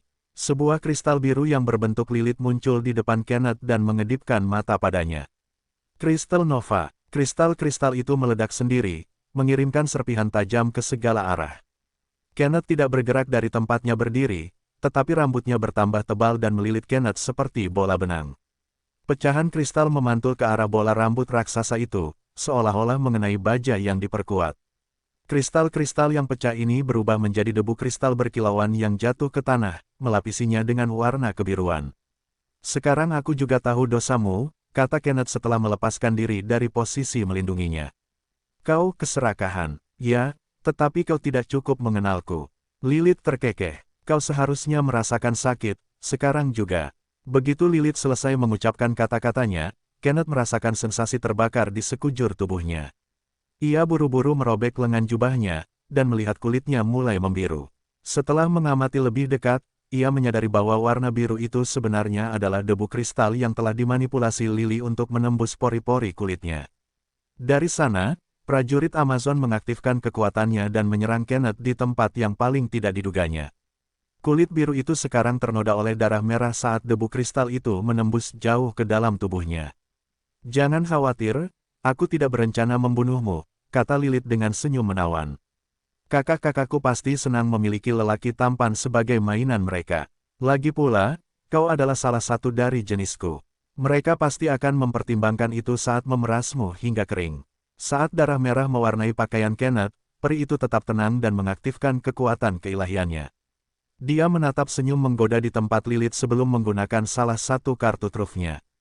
Putar waktu. Gambar sebuah jam muncul di atas kepala Kenneth dan jarum jamnya bergerak berlawanan arah jarum jam. Pertarungan yang baru saja Kenneth lakukan melawan Lilith kini tinggal beberapa menit lagi. Karena Kenneth tidak dapat menggunakan keilahiannya terlalu lama, dia telah membuat titik pemeriksaan tepat waktu, tepat setelah tubuh Lilith hancur berkeping-keping, sehingga dia dapat melihat ke masa depan dan mengetahui apa yang direncanakan lawannya. Hal ini sangat membebani tubuhnya, tetapi ini adalah satu-satunya cara yang dapat dipikirkannya untuk mengalahkan salah satu dosa mematikan, yang kemampuannya tidak diketahui olehnya. Tanda pisah tanda hubung tanda hubung tanda hubung. Sebuah pecahan kristal biru, seukuran tiang listrik mencuat dari tanah, mengarah ke kepala Kenneth. Sama seperti yang dilakukannya sebelumnya, peri itu mendorong dirinya ke belakang menggunakan rambut peraknya yang panjang, dan berhasil menghindari serangan mendadak Lilith. Arena bergetar dan lebih banyak pecahan kristal mencuat dari tanah.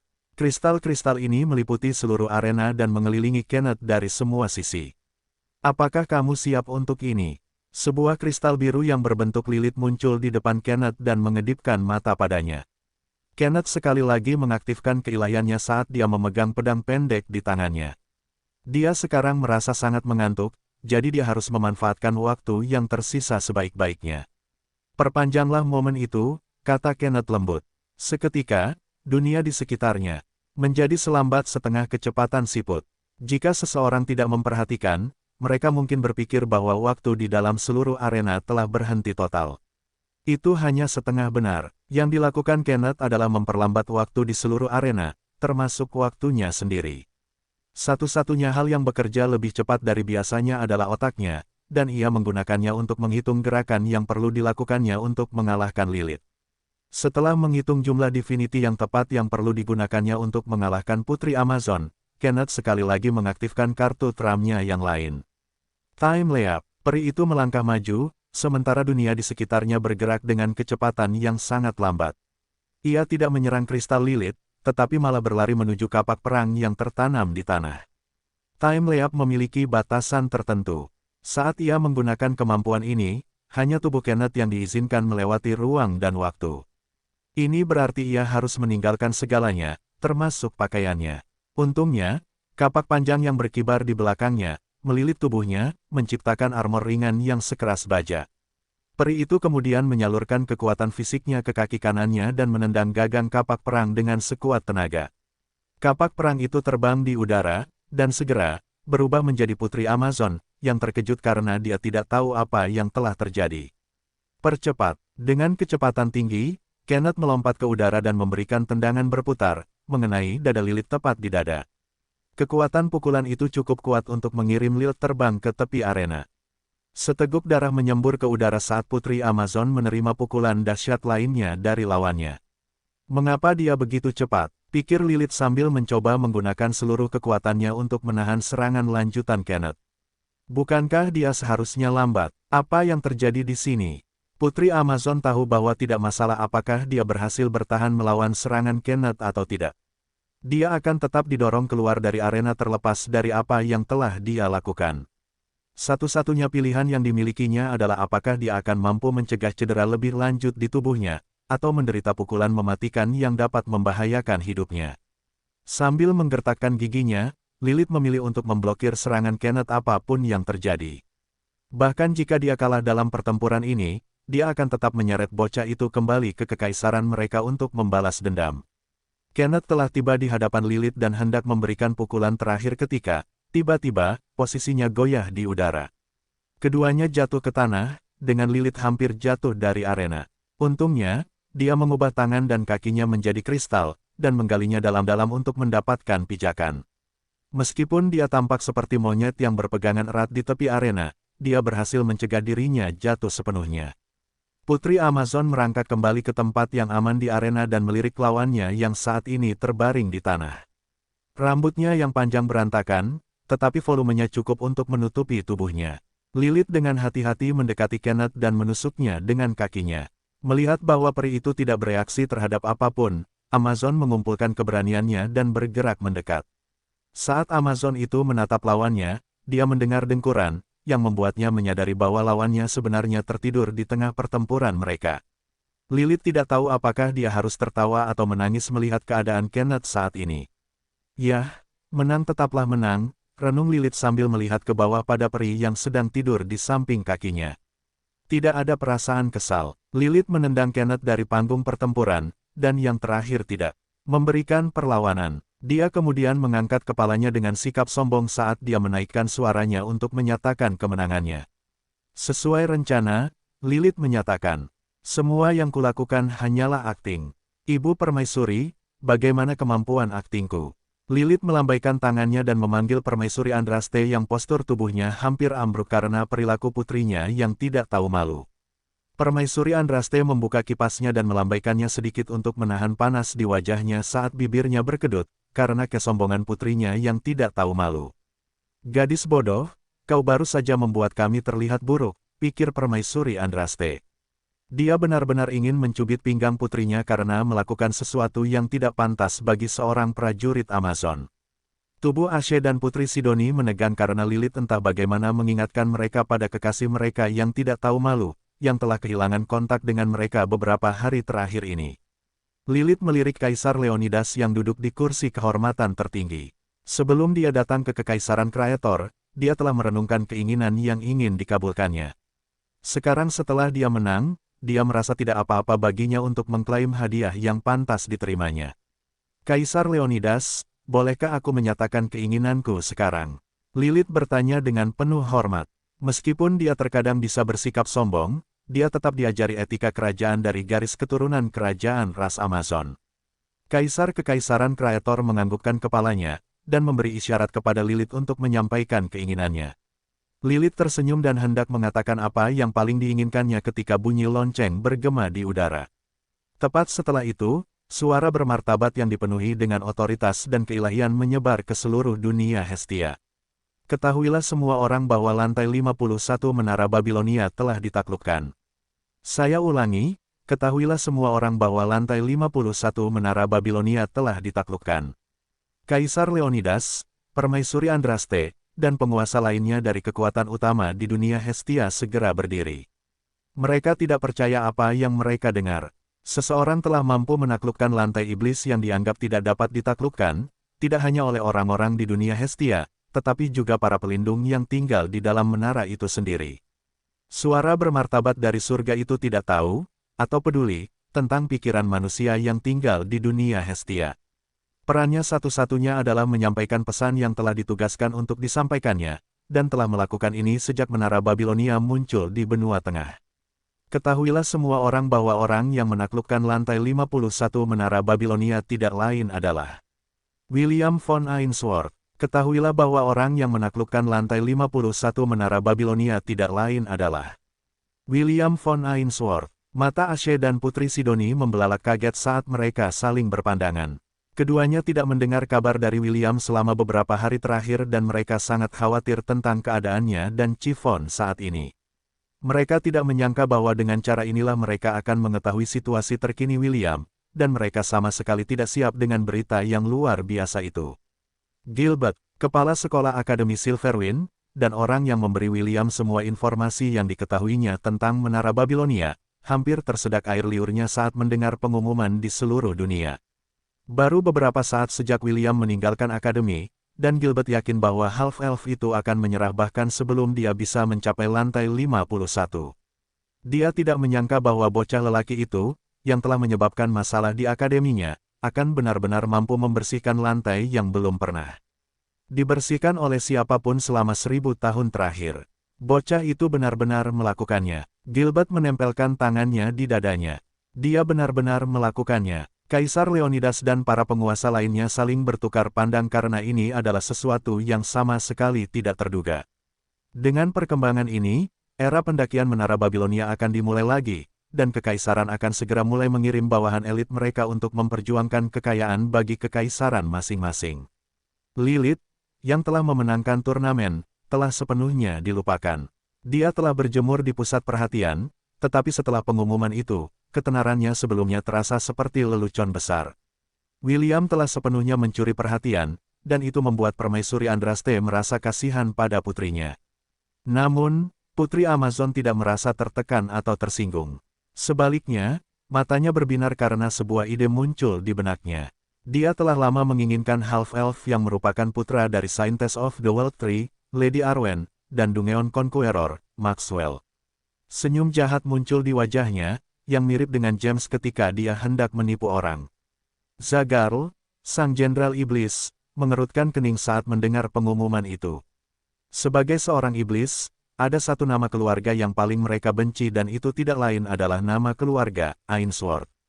Bagi mereka, jika Maxwell tidak ikut campur dalam invasi mereka ke benua Silvermoon, mereka pasti sudah memperbudak para peri. Keluarga yang sangat penuh kebencian, Zagarl mengepalkan tinjunya dengan marah. Lebih baik aku hentikan dia sebelum dia bisa membangkitkan potensi penuhnya.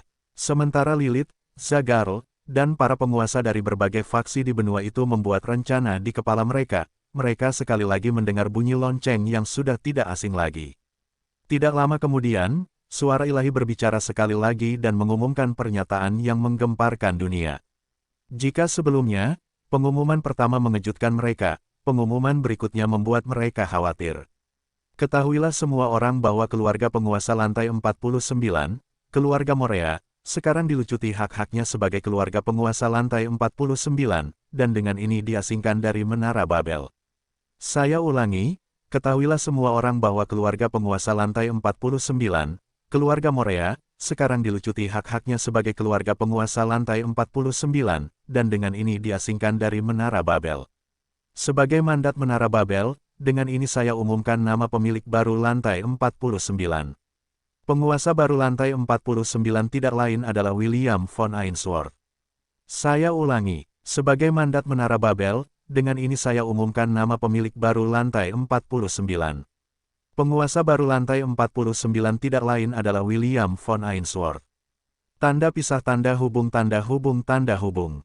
Senyum lebar muncul di wajah Kaisar Leonidas setelah mendengar pengumuman itu. Sejujurnya, saat William menaklukkan lantai 51, Kaisar akhirnya memutuskan untuk menulis dekrit yang secara resmi mengakui William sebagai tunangan cucunya. Ia juga berencana untuk mengadakan pernikahan besar sesegera mungkin untuk mencegah pasukan lain menangkap remaja berambut merah itu, dan menjadikannya pengantin pria bagi putri mereka sendiri. Para penguasa lainnya juga memiliki pemikiran yang sama. Jika mereka dapat membawa William di bawah sayap mereka, maka mereka akan dapat memperoleh bagian dari kue yang telah direbut oleh Half-Elf itu untuk dirinya sendiri. Yang tidak mereka ketahui adalah bahwa itu hanyalah awal dari serangkaian pengumuman yang akan membuat semua orang di dunia Hestia mengetahui nama William. Tanda pisah tanda hubung tanda hubung tanda hubung. Di kota Lon, James tertawa terbahak-bahak saat ia menggendong cucunya, Eve, di tangannya. Ia kemudian memutuskan untuk mulai menelepon teman-temannya dengan menggunakan kristal komunikasi, sehingga ia dapat membanggakan prestasi cucunya. Dia menyerahkan Eve kepada ibunya, Anna, dan mengeluarkan kristal komunikasi di cincin penyimpanannya. James menelepon Lawrence dan rencananya adalah membuat teman lamanya merasa kasihan atas perilaku arogan putri dan cucunya. Karena ini adalah pengumuman di seluruh dunia, semua orang di dunia Hestia mendengarnya. Keluarga Griffith, yang telah memusuhi William di masa lalu, pasti tidak akan merasa senang dengan prestasi luar biasa Half-Elf itu. Hahaha, Lawrence, sahabat baikku, apa kabar? James menyapa dengan senyum lebar di wajahnya. Lawrence mendengus melihat ekspresi puas James dan tahu alasan mengapa bajingan tua itu memanggilnya. Dia sudah menduga bahwa si tua bangka itu akan menyelesaikan masalah lama dan memilih kesempatan ini untuk menabur garam di wajah mereka. Akan tetapi, sebelum Lawrence sempat mengomeli James karena bersikap picik, pengumuman lain menyebar di langit. Tanda pisah tanda hubung tanda hubung. Ketahuilah semua orang bahwa keluarga penguasa lantai 45, keluarga Falkazar, kini dilucuti hak-haknya sebagai keluarga penguasa lantai 45, dan dengan ini diasingkan dari Menara Babilonia. Saya ulangi, ketahuilah semua orang bahwa keluarga penguasa lantai 45, keluarga Falkazar, kini dilucuti hak-haknya sebagai keluarga penguasa lantai 45, dan dengan ini diasingkan dari Menara Babilonia. Sebagai mandat Menara Babilonia, dengan ini saya umumkan nama pemilik baru lantai 45. Penguasa baru lantai 45 tidak lain adalah William von Ainsworth. Tanda pisah tanda hubung. James yang sebelumnya tertawa terbahak-bahak tersedak ludahnya sendiri dan batuk keras. Setelah mendapatkan kembali ketenangannya, James menatap teman lamanya Lawrence sambil menyeringai. "Maaf, sahabat lama," kata James. "Aku akan bicara denganmu nanti. Aku masih punya urusan penting yang harus kuurus." "Tunggu, dasar bajingan tua. Kita masih punya sesuatu untuk dibicarakan." James memutus sambungan dan bahkan tidak mau mendengarkan apa yang hendak dikatakan Lawrence. Baginya, ada sesuatu yang lebih penting yang harus dia lakukan, dan dia harus melakukannya sekarang. "Ezio, ayo," perintah James. Kabut hitam muncul entah dari mana dan muncul di hadapan James. Ezio menundukkan kepalanya untuk memberi salam dan menunggu perintah James. "Bersiaplah untuk berangkat. Kita akan pergi ke benua tengah," perintah James. "Sudah waktunya untuk membantu cucuku mengamankan kekayaan yang telah diperolehnya. Aku tidak ingin ada lalat yang mengganggu mencoba dan mendapatkan sumber daya milik keluarga kita." "Dimengerti, tuanku," Ezio membungkuk dan menghilang. Sudah lama sejak terakhir kali dia melihat William. Namun, Ezio merasa heran karena kemampuan muridnya untuk menimbulkan masalah telah mencapai titik tertinggi setelah ia pergi ke benua tengah. Jauh di dalam hatinya, Ezio benar-benar penasaran tentang bagaimana muridnya yang tidak tahu malu itu berhasil menyelesaikan tugas yang tidak dapat dipercaya seperti itu. Tanda pisah tanda hubung. Benua Iblis. "Bicaralah tentang iblis," seorang nenek tua dengan wajah keriput dan hidung bengkok berkata dengan geli. "Kau baru saja menyebutkan bahwa nama muridmu adalah William, kan? Apakah itu William yang sama yang diumumkan oleh utusan Menara Babilonia saat ini?" Celine, yang sedang berlutut di tanah untuk memberi hormat kepada gurunya, memiliki ekspresi tercengang di wajahnya ketika dia mendengar pengumuman berturut-turut itu. Belum lama ini dia berpisah dengan William dan Celeste di benua tengah sebelum mencari gurunya di benua iblis. Bayangkan saja di hari yang sama saat ia menemukan gurunya, prestasi muridnya akan disiarkan ke seluruh dunia. Nenek tua itu terkekeh saat ia mendekati muridnya yang memiliki ekspresi rumit di wajahnya. "Sepertinya lelaki pertamamu sangat cakap," goda nenek tua itu. "Sebenarnya, aku akan mencarinya dan menguji apakah dia layak untukmu. Kurasa, aku tidak perlu bersusah payah sekarang." "Guru, pasti ada semacam kesalahan," jawab Celine. Nenek tua itu terkekeh untuk kedua kalinya sambil menepuk-nepuk rambut Celine yang lembut dan halus. "Gadis bodoh, bagaimana mungkin ada kesalahan?"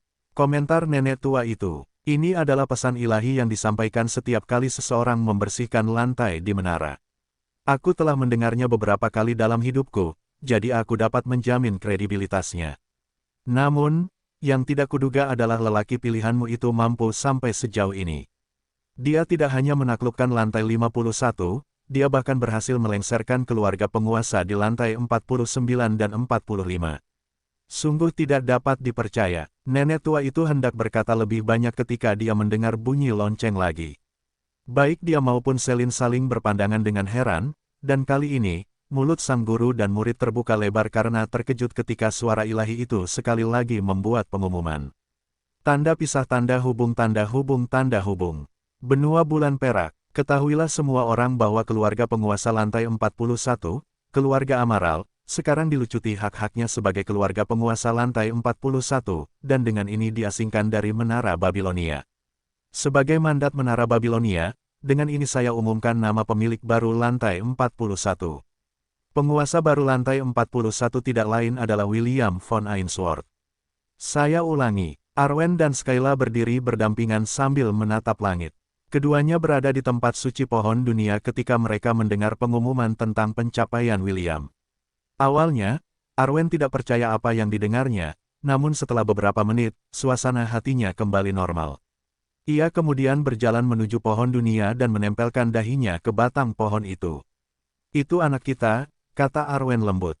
Itu Will kecil kita. Batang pohon itu berkilauan sesaat seolah menyetujui kata-kata Arwen. Ibu William yang sudah bertahun-tahun tidak bertemu putranya menangis dalam diam. Ia sudah lama ingin memeluk putranya, dan ingin melindunginya dari segala macam bahaya. Namun, hal itu tidak mungkin dilakukan saat ini. Skyla sudah berulang kali mengatakan kepadanya bahwa putranya hampir selalu menjadi yang terdepan dalam masalah, kemanapun ia pergi. Seolah-olah dia dilahirkan dengan gen pembuat onar yang akan menarik semua masalah di dunia agar menghalangi jalannya. Ini salahmu, Arwen menepuk pelan batang pohon dunia. Dia mewarisi semua kebiasaan burukmu. Batang pohon itu bersinar sebagai protes atas pernyataan Arwen. Skyla memperhatikan saat sang wanita suci dan pohon dunia bertengkar satu sama lain menggunakan bahasa mereka sendiri. Pada akhirnya, dia meninggalkan keduanya dan terbang menuju langit. Bangau Putih berusaha keras untuk melawan godaan mengunjungi William di benua tengah. Skyla ingin melihat keributan macam apa yang dibuat oleh peri setengah kali ini. Rangkaian pengumuman itu tidak berhenti, dan terus berdatangan. Dengan setiap pengumuman baru, mereka yang mendengarnya menjadi bingung, sampai kebingungan mereka berubah menjadi mati rasa. Pengumuman itu cukup menggelikan, dan jika bukan karena kekuatan keilahian yang terkandung dalam suara itu, mereka akan berpikir bahwa seseorang hanya mengerjai mereka. Lantai ke-49, lantai ke-45, lantai ke-41, lantai ke-37, lantai ke-23, lantai ke-16, dan akhirnya, lantai 2, yang merupakan milik keluarga Agnes, jatuh ke tangan William. Ini adalah lantai-lantai di dalam Menara Babilonia yang telah mempromosikan perdagangan manusia dan perbudakan. Setelah berurusan dengan lantai 51, William turun ke lantai bawah dan memeras para penjaga agar merobek kontrak-kontrak yang telah ditandatangani keluarga penguasa dengan mereka. Bagi para penjaga yang telah melihat bagaimana dia melahap Belial, dan seluruh lantai 51, pilihan itu mudah dibuat. Alih-alih menjadi musuh William, mereka memutuskan untuk bekerja sama dan memutuskan hubungan dengan keluarga-keluarga yang telah menaklukkan lantai masing-masing. Mereka tidak hanya memutuskan kontrak, mereka bahkan mengasingkan keluarga-keluarga tersebut, melarang mereka menginjakkan kaki di menara itu lagi. Baru setelah menyelesaikan usaha ini, William kembali ke lantai 51. Dia masih memiliki hal-hal yang harus diselesaikannya di lantai iblis, dan dia hampir seperti lilin yang habis setelah menyatu dengan Chiffon, dan menggunakan kekuatan keilahiannya. Half-Elf sama sekali tidak menyadari bahwa apa yang dilakukannya di menara telah diumumkan ke seluruh penjuru dunia Hestia. Informasi ini bagaikan gelombang pasang yang memaksa semua orang untuk menghentikan apapun yang sedang mereka lakukan. Setelah 1000 tahun menunggu, William akhirnya membuka jalan bagi generasi baru untuk sekali lagi menantang Menara Babilonia, dan mencapai ketinggian baru yang belum pernah dicapai siapapun sebelumnya. Kadipaten Armstrong. Wendy, St, dan Isaac saat itu sedang minum teh sore di balkon kediaman Armstrong ketika kisah William di Menara Babilonia terdengar dari jauh. Kedua kekasih William saling berpandangan dengan tak percaya. Mereka tidak pernah menyangka akan mendengar berita tentang half-elf kesayangan mereka dengan cara seperti ini, dan keduanya terkejut dan bingung dengan apa yang terjadi. Pada saat itulah, kakek Wendy, Jevan Say Armstrong, ayahnya, Joaquin, dan saudara kembarnya, Spencer, tiba di balkon. Setelah mendengar berita itu, Jevan dan Joaquin segera pergi mencari Wendy. Spencer memperhatikan mereka dan memutuskan untuk menemani ayah dan kakeknya mencari saudara perempuannya, dan melihat reaksi di wajahnya setelah mendengar berita tak masuk akal yang baru saja mereka terima. Wendy, St, dan Isaac hendak bangkit dari tempat duduk mereka untuk memberi penghormatan kepada mantan adipati Kadipaten Armstrong, ketika Jevan memberi isyarat agar mereka tetap duduk. Saat ini, dia sedang tidak ingin formalitas apapun. Tenang saja, kita semua keluarga di sini, tidak perlu menunjukkan etika yang berlebihan, kata Jevan dengan seringai lebar di wajahnya. Sang kakek yang penyayang menatap cucunya dan mendesah dalam hati. Awalnya, dia menentang hubungan Wendy dan William karena dia tidak pernah akur dengan James. Namun, karena putranya, Joaquin, telah mengatakan bahwa cucunya benar-benar mencintai William, dan half-elf itu juga mencintai Wendy, mantan duke itu dengan berat hati merestui kedua remaja itu. Cucu James itu benar-benar beruntung bisa menikahi cucuku, pikir Jevan. Joaquin telah memerintahkan para pelayan untuk membawa makanan ringan tambahan, agar dapat menampung mereka semua. Ketika semua orang akhirnya duduk, Jevan akhirnya menyampaikan alasannya menemukan Wendy. Wendy, aku yakin kamu mendengar pengumuman ilahi beberapa saat yang lalu, tetapi apakah kamu benar-benar mengerti apa yang telah dicapai kekasihmu? Tanya Jevan. Wendy menggelengkan kepalanya, tidak. Kakek, bisakah kamu ceritakan lebih banyak tentang Menara Babilonia? Jevan menganggukkan kepalanya. Benua Selatan cukup jauh dari Benua Tengah, jadi sangat wajar jika generasi muda tidak mengetahui apapun tentang Menara Babilonia. ST juga sangat penasaran tentang apa yang telah dicapai kekasihnya di Benua Tengah. Dia menunggu dengan napas tertahan agar Jevan memberitahu mereka tentang pentingnya pencapaian William.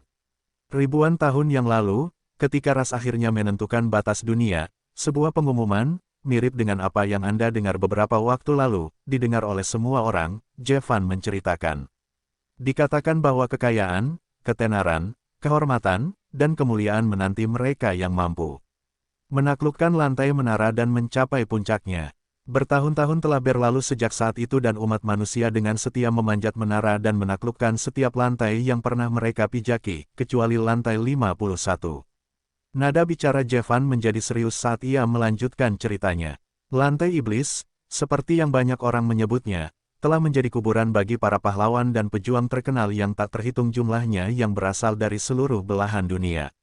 Lantai itu tetap tak tertaklukkan selama 1000 tahun, tetapi hari ini, seseorang telah berhasil membersihkannya. Jevan berhenti sejenak sebelum menatap cucunya dengan tatapan yang rumit. Meskipun ia telah mendengar tentang eksploitasi William selama perang, ia masih memiliki keraguan tentang kemampuannya. Namun, setelah mendengar pengumuman ilahi, semua keraguan itu lenyap sepenuhnya. Dan orang itu adalah kekasihmu, William von Ainsworth. Wendy dapat merasakan wajahnya memerah karena ia merasa sangat bangga menjadi kekasih dari satu-satunya pria yang berhasil melakukan hal yang tak terbayangkan. ST juga merasa sangat bangga. Dia sangat tergoda untuk mengatakan bahwa William juga kekasihnya, tetapi agar tidak memperumit masalah, dia memutuskan untuk menyimpan perasaannya di dalam hatinya. Namun, Jevan belum selesai dengan apa yang ingin dia katakan. Dia bisa tahu bahwa Wendy masih belum menyadari betapa luar biasanya kejadian ini. Wendy, kurasa kau masih belum mengerti besarnya apa yang telah dilakukan half-elf kesayanganmu, kata Jevan. Dia tidak hanya menaklukkan lantai 51, dia juga menguasai lantai lain di Menara Babilonia. Raut wajah Jevan berubah sangat serius. Ini berarti bahwa semua keluarga yang telah memerintah selama ribuan tahun dicabut haknya dalam satu hari dan diasingkan dari Menara Babilonia, tidak akan pernah masuk ke dalamnya lagi. Kau tahu apa artinya ini? Itu berarti bahwa William telah menjadikan keluarga penguasa ini sebagai musuhnya. Jawab Wendy dengan ragu. Jevan mendesah dan menganggukkan kepalanya. Memang, kekasihmu telah membuat banyak musuh, tetapi ini hanyalah sisi buruk dari apa yang telah dicapainya. Saat ini, William telah memperoleh tidak hanya satu lantai, tetapi beberapa lantai Menara Babilonia. Ini berarti bahwa kekasihmu bukan lagi seorang gembala biasa yang dipandang rendah oleh semua orang. Statusnya sekarang setara dengan salah satu kaisar di Benua Tengah. Seorang kaisar yang tidak hanya memiliki sumber daya yang sangat besar di dalam Menara Babilonia, tetapi juga seseorang yang dapat membangun beberapa kerajaan di setiap lantai menara yang sekarang menjadi miliknya. Mulut Wendy ternganga karena dia akhirnya menyadari besarnya apa yang telah dicapai William dalam perjalanannya ke Benua Tengah. ST dan Ishak juga tercerahkan. Sangat disayangkan bahwa keduanya tidak dapat pergi ke Benua Tengah karena mereka memiliki beberapa hal penting untuk ditangani di Kerajaan Helan. Wendy juga sama, meskipun dia ingin mencari William di Benua Tengah, dia tetap harus mewarisi ilmu rahasia keluarganya. Sebelum dia berhasil menyelesaikan misi ini, Jevan dan Joaquin tidak mengizinkannya menginjakkan kaki di Benua Tengah, dan bertemu dengan half-elf yang saat ini menjadi incaran semua orang. Tanda pisah tanda hubung. Kembali ke Kekaisaran Kreator, Permaisuri Andraste berjalan menuju tempat tinggal sementaranya, bersama rombongannya. Karena pengumuman dari Menara Babilonia, upacara pemberian penghargaan telah kehilangan semua kemeriahan dan semangatnya. Meski begitu, Permaisuri Amazon tidak terlalu memikirkannya. Faktanya, selain dia, beberapa penguasa Benua Tengah telah membuat persiapan untuk kembali ke kekaisaran mereka. Mereka tidak ingin menjadi orang terakhir yang mengirim delegasi ke Menara Babilonia. Tujuan mereka pergi ke menara adalah untuk menghubungi William, dan mencoba bernegosiasi dengannya untuk kepemilikan lantai yang sekarang menjadi miliknya. Selain itu, mereka ingin menyelidiki bagaimana Half-Elf bisa melakukannya. Mereka bahkan rela menikahkan putri-putri mereka dengan William agar bisa mendapatkan bagian dari sumber daya yang kini telah jatuh ke tangannya. Setelah satu lantai ditaklukkan, mereka harus menunggu selama setahun sebelum pintu masuk ke lantai itu dibuka lagi.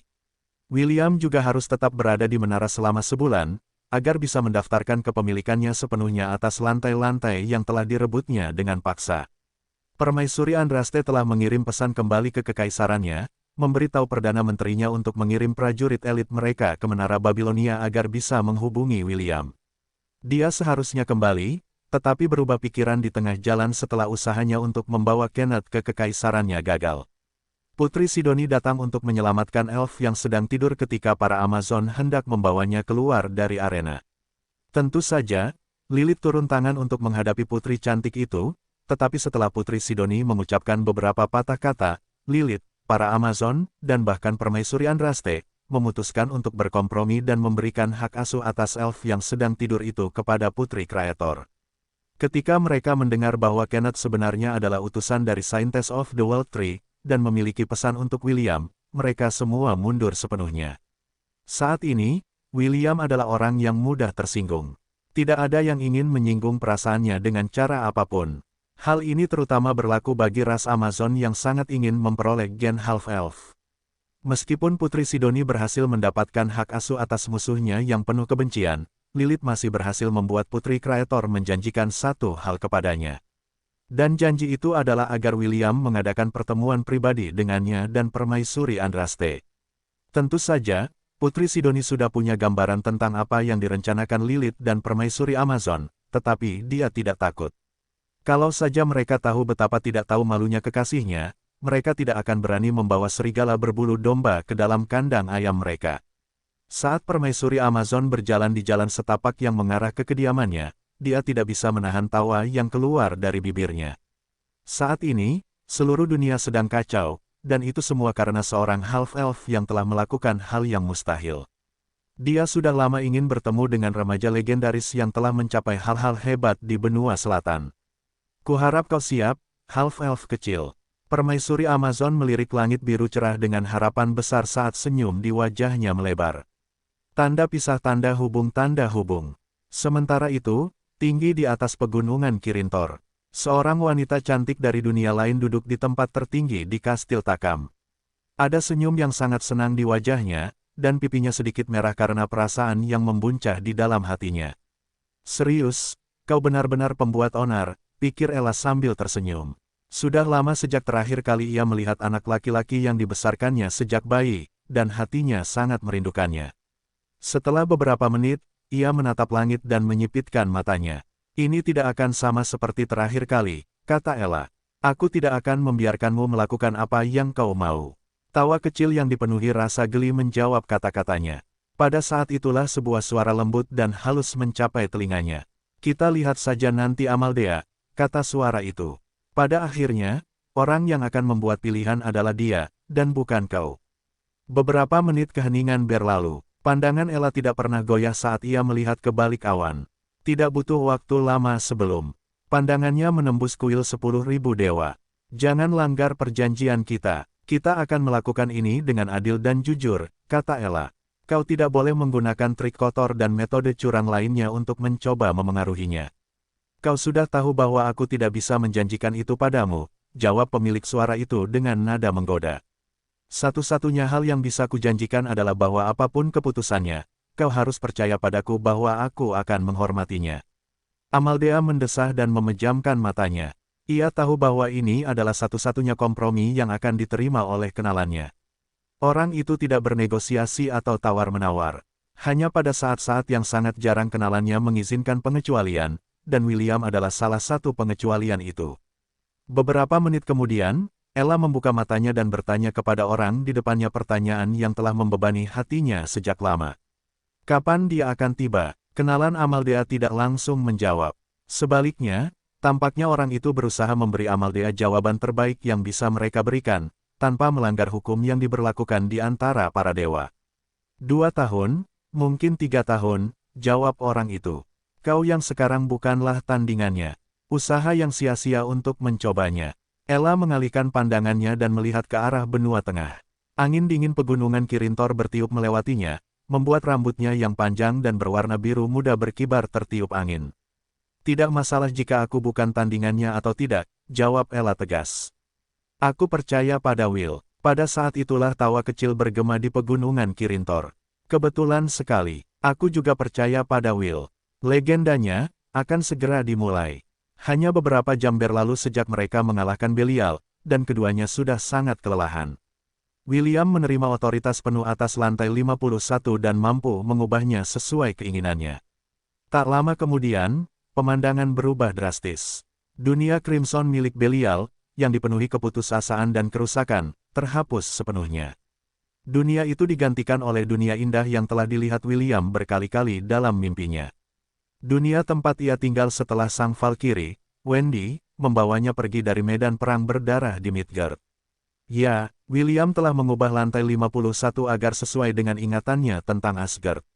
Setelah tugas yang melelahkan ini selesai, ia memutuskan untuk membawa Chiffon ke gunung tertinggi di lantai Asgard, tempat ia pernah mandi bersama istrinya, Wendy, pada pertemuan pertama mereka dalam mimpi. Kakak, aku mencintaimu. Aku juga mencintaimu, Chiffon. William dan Chiffon berendam di mata air, sambil menikmati pemandangan indah di sekeliling mereka. Namun, pengantin muda half-elf itu tidak begitu tertarik dengan pemandangan itu, dan menyibukkan diri dengan mencium bibir William. Chiffon masih belum berpengalaman dalam seni berciuman, tetapi bagi William, ciumannya sangat manis. Ciumannya yang lembut, dan usahanya yang canggung untuk memasukkan lidahnya ke dalam mulutnya membuat cinta half-elf itu padanya membara hebat di dadanya. William membiarkannya melakukan apa yang diinginkannya, sambil menjaga api gairah di bawah kendalinya. Dia ingin melakukan ini dengan benar, dan memberi Chiffon waktu untuk terbiasa dengan hubungan baru mereka. Meskipun tubuh mereka saling menempel, tangan William tertanam kuat di pinggang Chiffon, dan tidak berkeliaran di tubuhnya. Setelah waktu yang cukup lama berlalu, Chiffon akhirnya mundur sambil terengah-engah. Pipinya yang memerah, wajah yang menggemaskan, dan mata yang berkaca-kaca, yang dipenuhi dengan cinta untuknya, membuat hati William meleleh. Kakak, ini bukan mimpi, kan? Chiffon bertanya dengan sedikit cemas. Kita benar-benar menikah, kan? William menganggukkan kepalanya, sebelum mendaratkan kecupan di dahi gadis berambut merah muda itu. Ini bukan mimpi, jawab William sambil memegang tangan kanan Chiffon dan meletakkannya di atas permata di dadanya. Kita resmi menjadi suami istri. Mungkin menunggu saat itu, kotak lain yang diberikan Adepagia kepada William, terbang keluar dari cincin penyimpanannya dan melayang di depan Chiffon. Beberapa detik kemudian, kotak itu terbuka, memperlihatkan cincin emas dengan ukiran rahasia. Ini adalah pasangan yang serasi dengan cincin yang dipasang William di jari Chiffon saat pernikahan mereka. Chiffon mengambil cincin itu dan mengulurkan tangan kiri William. Half-elf itu tampak gelisah di wajahnya, saat dia membiarkan Chiffon memasangkan cincin di jarinya.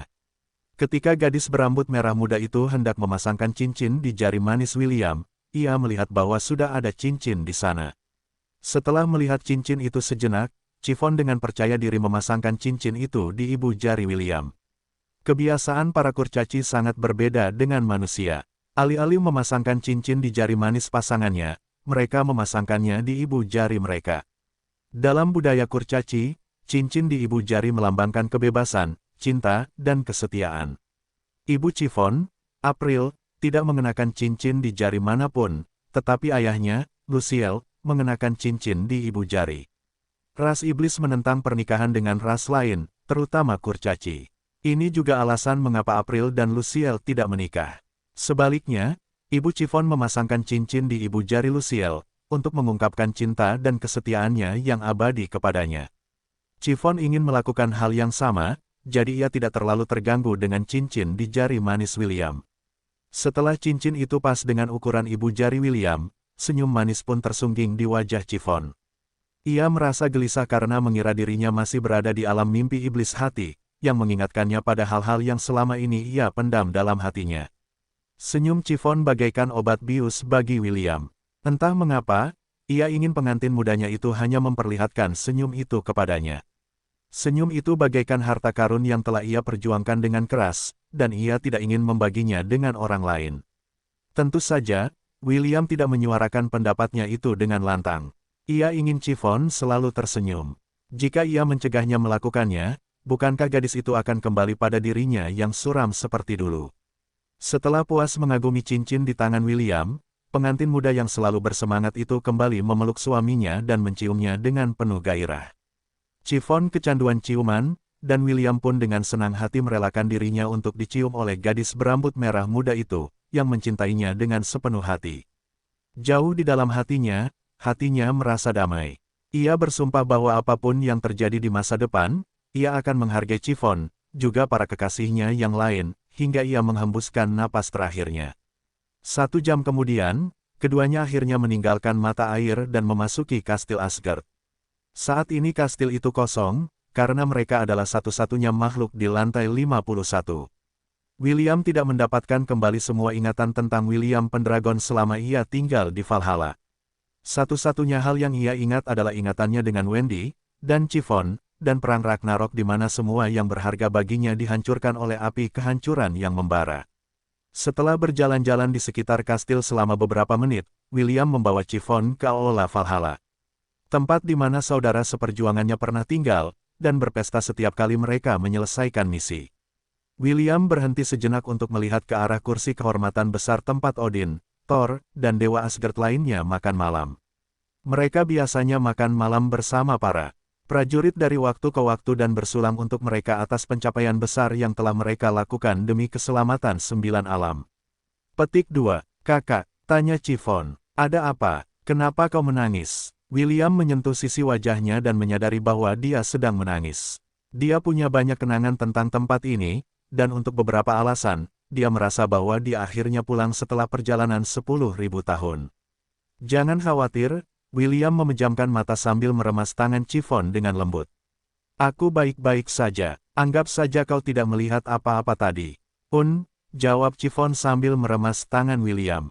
William tidak menahan air matanya dan membiarkannya jatuh bebas. Baginya, ini bukan menunjukkan kelemahan, tetapi bentuk penerimaan. Menerima semua yang telah terjadi di masa lalu, di mana dia, bersama dengan kekasihnya, kawan-kawan, dan para Aesir, bertarung dengan segala yang mereka miliki. Namun, mereka tetap gagal mencegah kehancuran dunia.